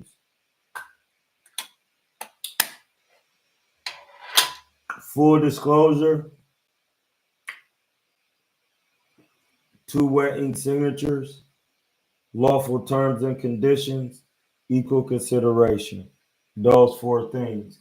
Equal consideration. We both brought mints. You brought some gingers. I brought some peppermints. We both discussed what we wanted to do with each other's mints. Pause. That's full disclosure.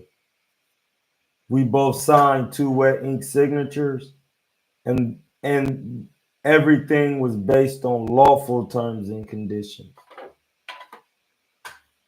That is a contract. Anything else is legal, fictitious. It's really an account. You're just signing up. You start banking. And that's what people don't get. You bank, you boxing, and you put in entertainment, and then people paying you money. You gotta know taxes. You gotta know tax documents. Paying taxes is buying bubble gum. That's all paying. The tax on the bubble gum was how much? Hey, bro, but look, even how the payments, like how the Fox fighters got to get paid with the taxes part, is like, because Michael Moore spoke on that. He was like, man, I gotta, if I get $20 million before I'm even taxed, the trainer, the promoter, and the manager, they all get paid. Then whatever's left from me, then I get taxed on that. Not to mention I'm covering hotels. That right there. I'm covering all of it. That right there. No, you getting taxed by your trainer, your cut man, and all that. That's a tax in itself. Then if you got a promotional company, that's a tax. Then they're taxing you on. They're not taxing you on the money that you paid out. They're taxing you on the money that you got completely. Because you got to think, well, it depends on how you pay your taxes. But I will say this. If you have your own estate and people work for you as subcontractors, once they're paid out, you can write that off and get that as an income tax. Because having your own estate, meaning nobody's paying you anything. You're paying yourself the box.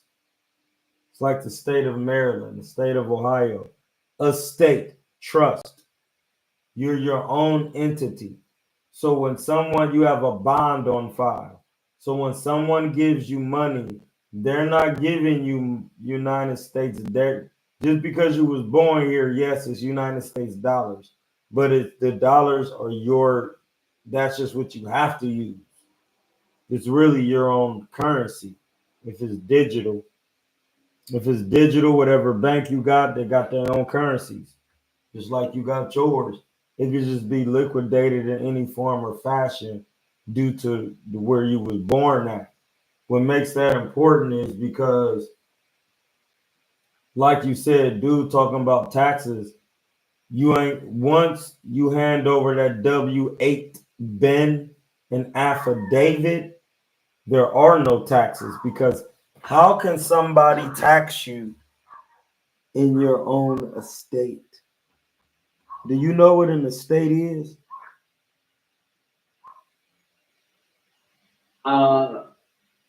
Nah, explain like I've heard the term, but what it is? Yeah, listen. Maryland was an estate before it became Maryland, and then it had some people working for the state of Maryland. I'll use Indiana.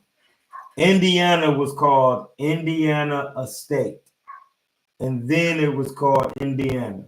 And then they got some people to work for Indiana. And then they called them the state of Indiana. You get it?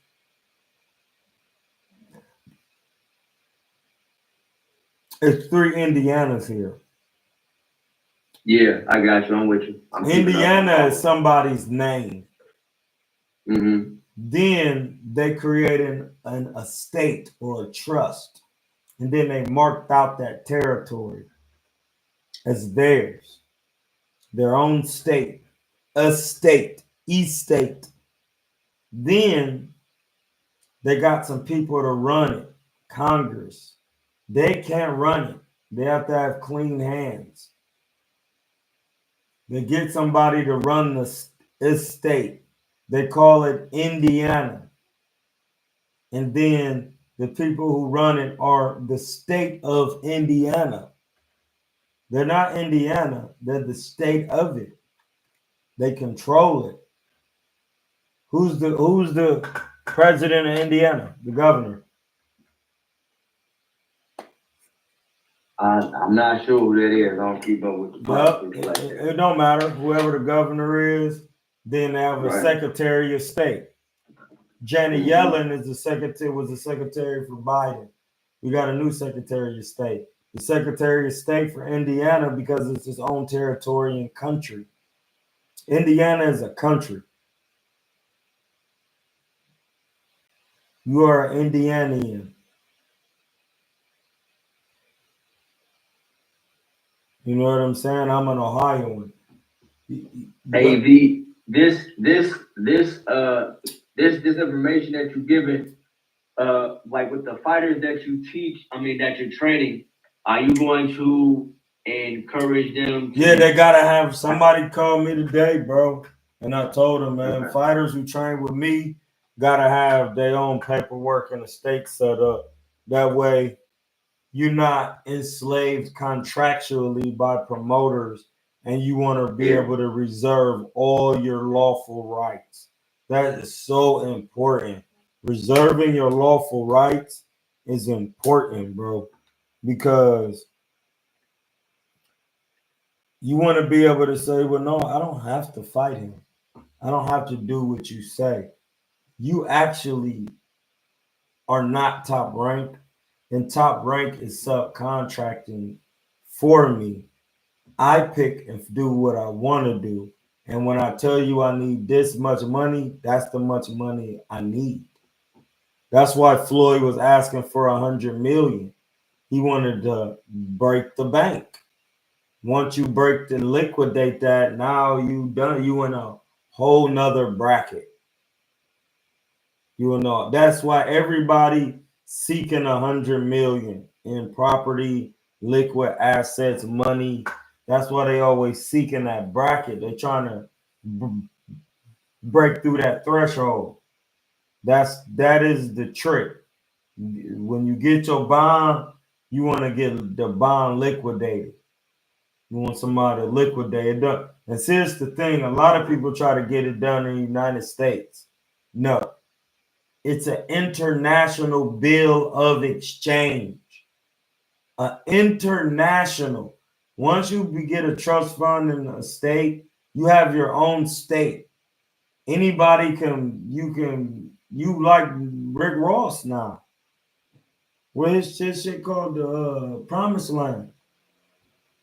He got his own estate. Bootsy own estate. Brett Favre own estate. You got your own estate. You pretty much can do what you want. Listen, once you get it, you got to get that John filed in the courts. I just found out today that my estate was filed in the courts just by me simply having several court cases. And then me having them court cases, I had to throw that paperwork in the court case. And then for me having that court case, the first thing they do is get you a psychiatrist to try to deem you crazy. Once you realize that you're sharp with information, they just let you. There's nothing they could do. Listen, they literally had to throw my Navy federal case out because I kept saying, I don't know why y'all keep having me see a psychiatrist over estate and bond money. Like, what are y'all doing? I just kept talking about it. And every time I talked to a psychiatrist, I told them my religious practice, how my brain worked down to the science, and how my estate worked due to the paperwork I have filed in the case. Not what I'm saying. The paperwork is on file with Colorado Secretary of State, just like you file a LLC with the state. So why did you have court cases? What were you being charged with? You said you had several. What were you being charged with? I was trying to sell my bond. I was trying to sell my bond in the public. So when I was trying to sell it in the public, they always do something and then cause ruckus. Next thing you know, the lady basically said I was trying to rob the bank with my bond. No guns. She lied and said I had one.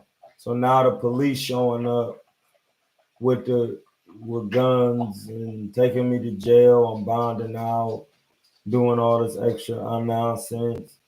It's all, listen, I've talked about this on YouTube, and it really worked like that with anything your Social Security on. But since I turned my Social Security number into a real bank account with the United States, because they have their own territory, they're their own state. The United States is its own state, but it's in the District of Columbia, on soil, on American soil. Remember, the District of Columbia is still America. It's just Columbia. And that is a district of Columbia. It's not Columbia. You see what I'm saying? The United States is a district of Columbia. Like a city, a town, a district. So you can be born in a district. You are born in the District of Columbia federally. So when you start understanding that, you understand United States is over the whole, all 50 states and got territories. Once you set up your trust fund through them and renounce your citizenship as a United States citizen and as one of their employees, then you become an independent. So you go back to the republic. You're not public anymore. You're republic. And that means you have your own Republican form of government. So like the United States got their laws. What laws do you abide by? I abide by the laws of my eye and the metal net there. And basically all laws. I'm not prejudiced, but the first laws to come first that I weigh all laws to are the Abrahamic or Ham's laws himself, which is the laws of Egypt in the Pert Emeru. So a lot of the other laws, yes, they're Abrahamic, but they're not Ham. You get it? Yes, they are Abrahamic, Hamic, but they are not Ham itself. Ham's laws itself are of Kemet, Egypt, Nubia, period.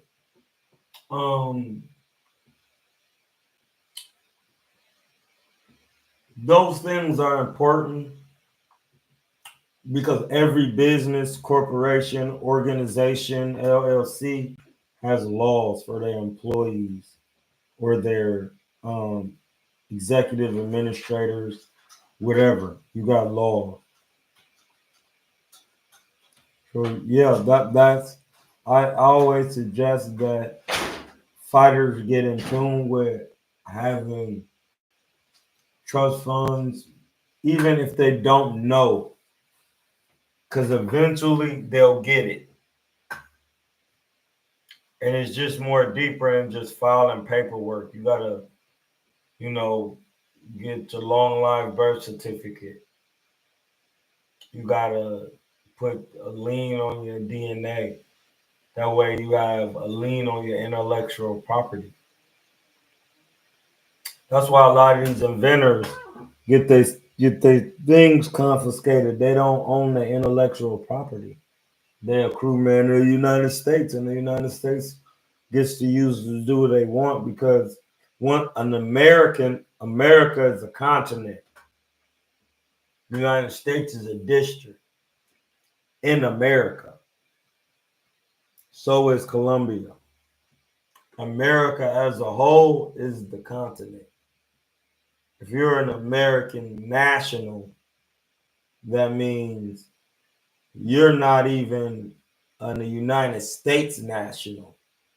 That means if America is a state, like this, how to explain it.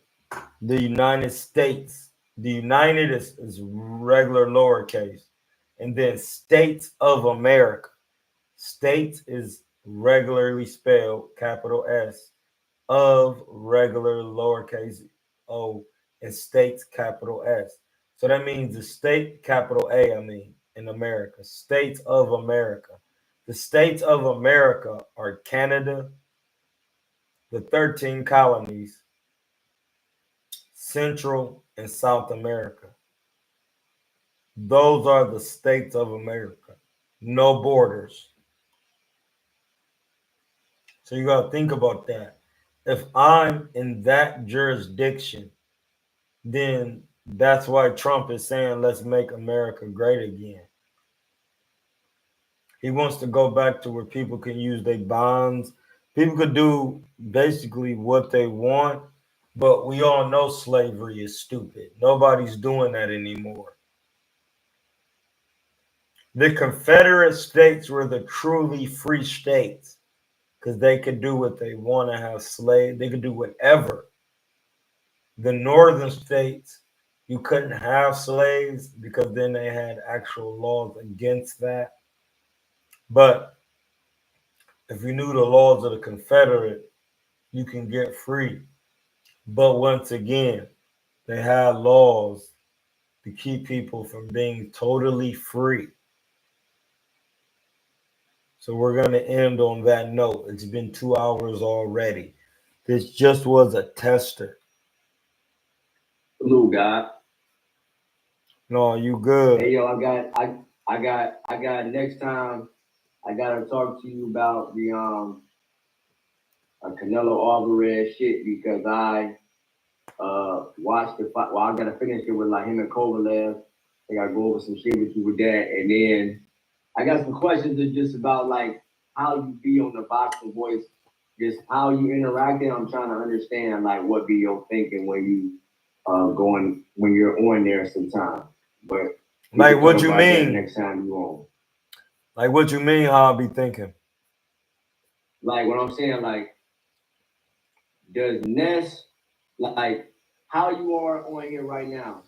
We just kicking it, and even when there's other guys on here, but it seemed like Ness or some of them be like turning you up, or I'm not sure if you really upset. Oh, I know what you're saying. I know what you're saying. Like me getting turned is just a part of my character because alchemically I'm a fire sign. I'm a Leo. Okay. So I'm always gonna get turned and confront you right face to face because that's what fire does. I'm not passive. Another reason why I do that is because sometimes they do have narratives. Like, and it's not a narrative in that manner. It's a narrative, and he's playing devil's advocate. So he's always going to troll against me because I'm always going to use the observable facts. And on top of that, sometimes I get turned because people ignore the observable facts and then they really just flat out lie. Like, what the fuck? Okay, yeah. So they just so I got you. So Why did that because happen? look, because that's an entertaining show. Like it's it's like on boxing, but something he like the boxing boys audience is growing. So it's starting to get off boxing a little bit sometimes, and it's starting to delve into other shit. And then that's just keen on keeping the shit entertaining. So I'm just like, all right, sometimes the argument and shit like that, like I'm trying to, because sometimes you be on there, you be chilling. It's like, all right, cool. But then sometimes, like my man, it's like he trigger you or he be fucking with you because he's trying to maybe incite a reaction or something like that. You know what No, I'm saying? he be trying to like get me turned up, and he know I'm just gonna entertain anyway. Like Okay. that's just a part of it. Like when I'm on my shit, I could just talk regular boxing. I don't have to be worried. Like I still get turned up, like Right. and be screaming and shit, but it's not a different type. And then a lot of times on there, like niggas be actually most of the time it be it's not the niggas turn me up, but I use that form of aggression to protect my spirit and the smut that niggas be trying to put on my name. Cause if they saying it in the public, it's in the spirit world too. So it's just like, man, how dare you try to smut my name and degrade me because I chose to spend my time boxing and doing things that I love to do. Like, are you out your mind? Like, and that's another thing where I just be like, that's why I haven't been on there because I don't need to be screaming. Well, it don't really matter if I scream or not. Anytime anybody turn me up, that's called your life force raising. Your life force is what you any emotion you feel. That's your life force. Once that raises, you're supposed to have listen in the Bible. There are really words of power.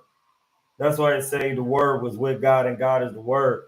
The word of power is words of power are the spiritual power of God. Mm. The spiritual power of the supreme being. If you know him, once somebody raise your life force, you say them and you come into knowledge instantly. So it really doesn't bother me or nothing like that. I'm just using it to catapult my knowledge and debate with truth at all times in any manner. I just use it to get me sharp. I got you, bro. And I'm not even thinking on there because I don't use my own brain. I don't have my own thoughts. My thoughts come from the chart, Mm-hmm. the Kabbalah. There's no thing I have in your own thoughts. So when people say, because this is where it got to a point where my grandma and them like they was crazy religious is in the Bible, and then I was just bagging them with knowledge of the Bible so much they start trying to say, well, no, I don't want to hear what you got to hear I say out of a book. I want to hear some out of your own mind.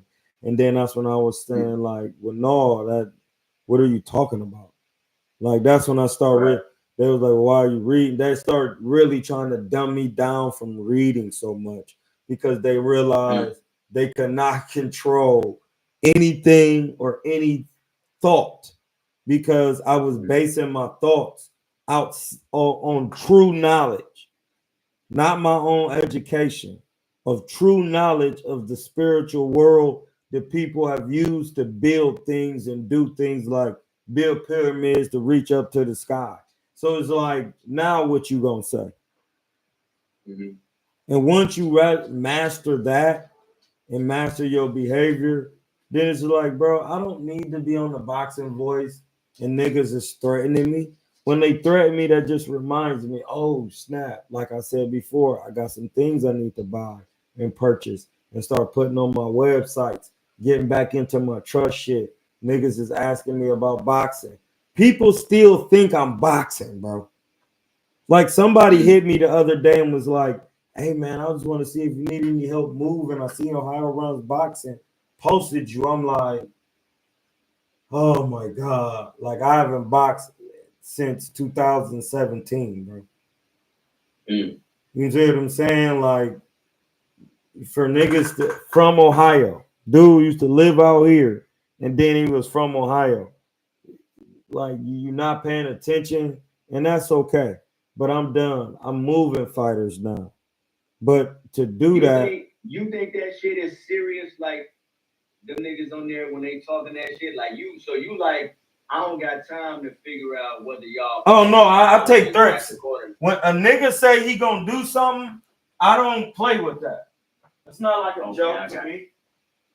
Like I don't live like that. Okay. Like where I'm from, you what? Nigga, what?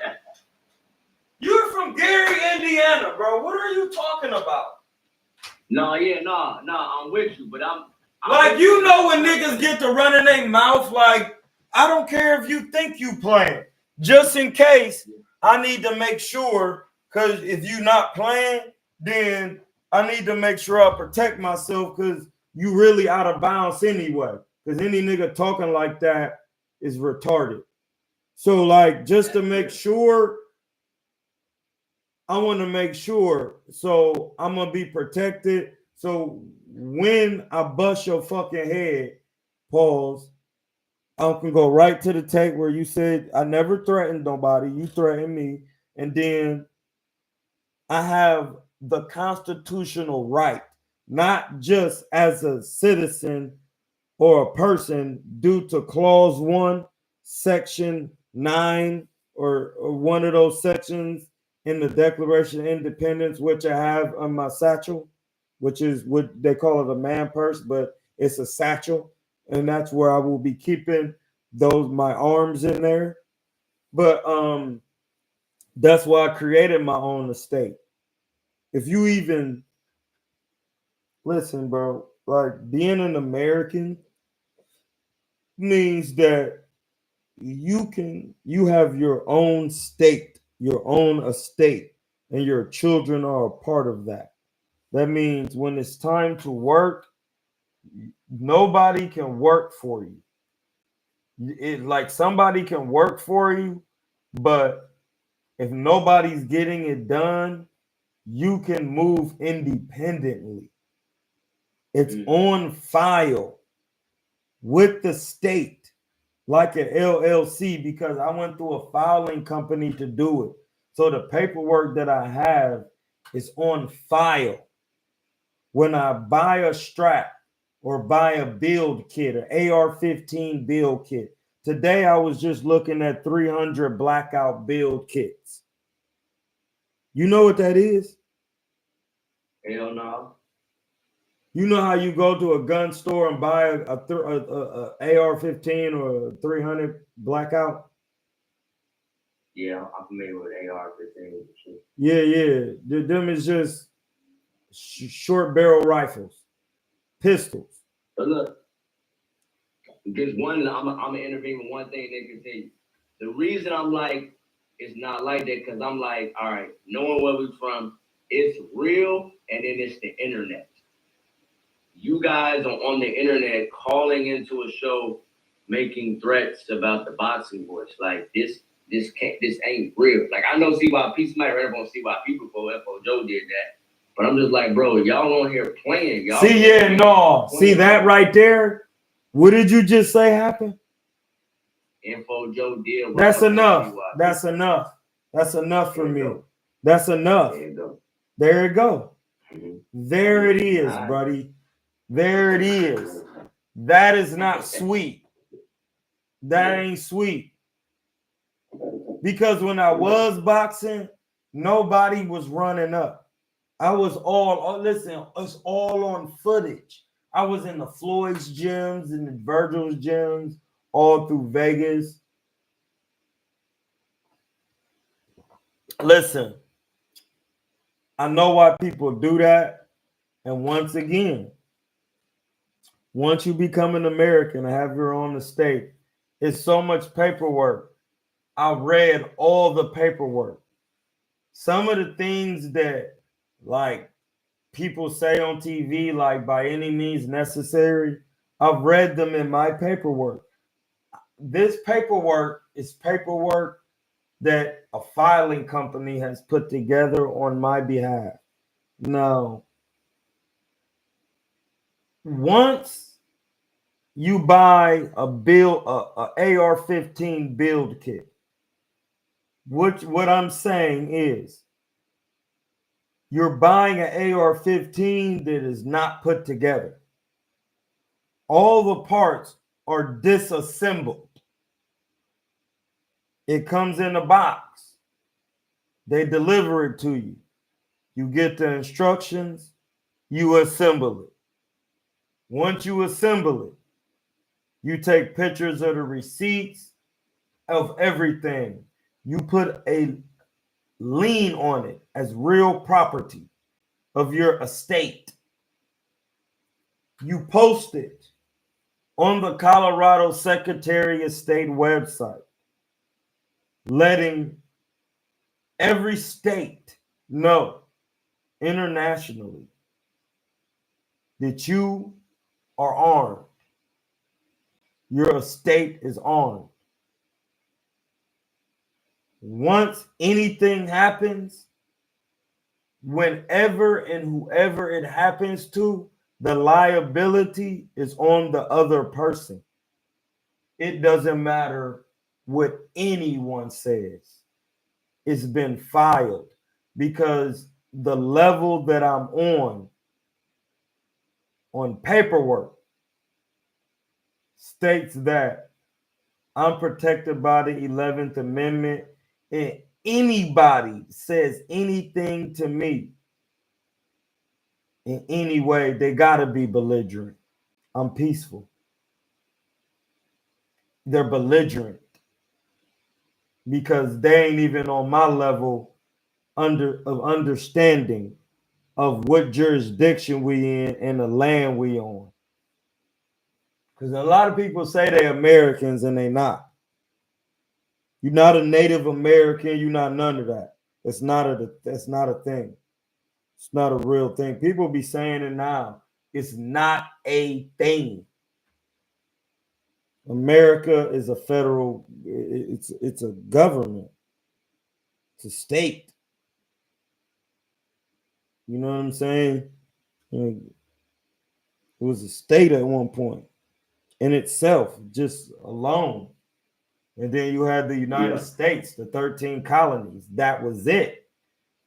Then you had other territories. Once you get out of the United States and renounce your citizenship and put all that paperwork on file somewhere and start filing it and reporting it and showing up in court and being like, hey, blood, no, I'm not, that ain't me. I'm not Troy. I'm not Troy DeMond King. I'm Hamza. What are you talking about? And you stand on it, then it's like, oh shit. Now, if anybody wants to threaten my peace, I could protect it at will. And when it's time to go to court, I'm not even going to have to do anything. No citizen of the United States can come after me. They work for me. Due to the Pledge of Allegiance. It says if you pledge of allegiance to the United States flag, for the flag for which it stands for the republic. For the republic for which it stands. The republic is the Constitution. The Constitutional Republic is was written by Continental Congress, which were the Lewis Lattimores, the Garrett Augustus Morgans, the Ben Franklins, the Alexander Hamiltons. These is black, white, French, Asiatic. It's all different types of folks involved. A lot of common law folks and jurisdictions. Common law jurisdictions were like, jurisdictions that was colonized by England. You know what I'm saying? We speak in English. So that's what I'm saying. Like you think it's, and listen, I just this is the thing, and it was gonna be in Arizona, but now it's gonna be in Las Vegas. If you get into something with somebody in Arizona and you shoot somebody and they live and they go to court, it's you against them. If they die, it's all you automatically get off. So Yeah, that's wild. Yeah, that's wild. you gotta remember, Arizona. If you born in Indiana, so that means every free state got its own laws and its own citizens. So even though the Constitution is still dwelt down and all the laws are like dwelt down or basically just pursuant down, they got higher laws and they just basically rewrite them and they just pursuant to other bigger laws. They got other intricate little detailed things in their laws that you have to look up. But like it's like the stand your ground in Florida and shit like that. Like for Arizona, that's one of their laws.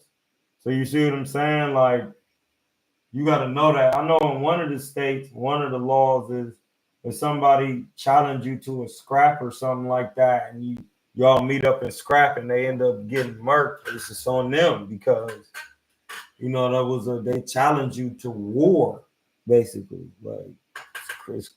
Like niggas don't know these things. Like, and that's why in court your word is bond. That's why bond. That's why they use that. Like New York niggas, like word is bond. Like it was the second state. Like they really on that. It's an international territory.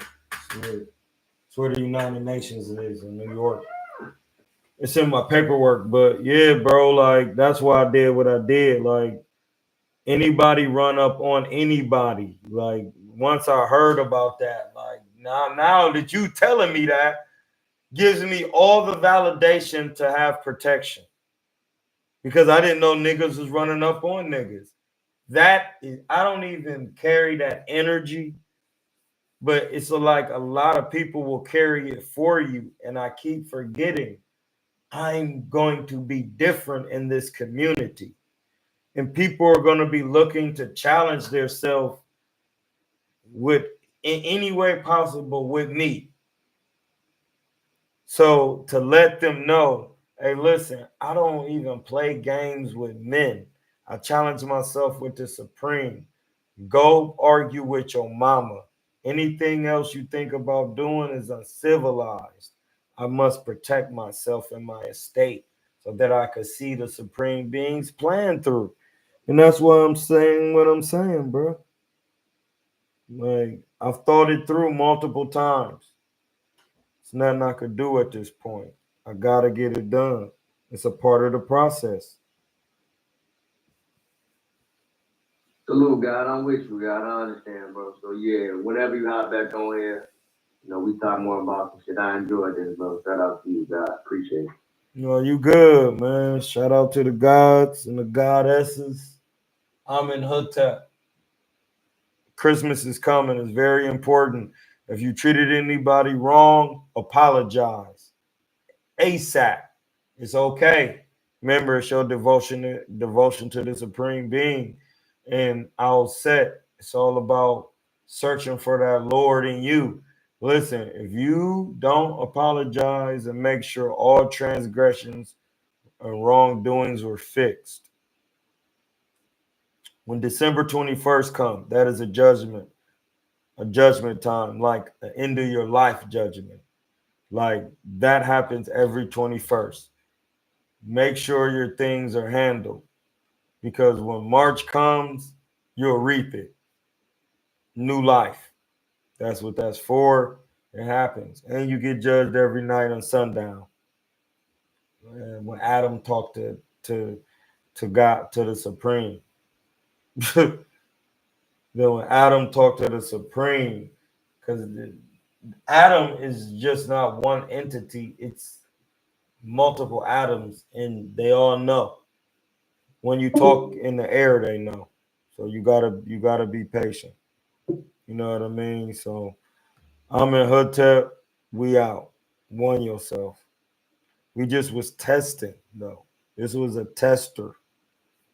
We wanted to see how this light was looking for when we go live in the morning and we do anything else. We can get it crack-a-lacky. One yourselves.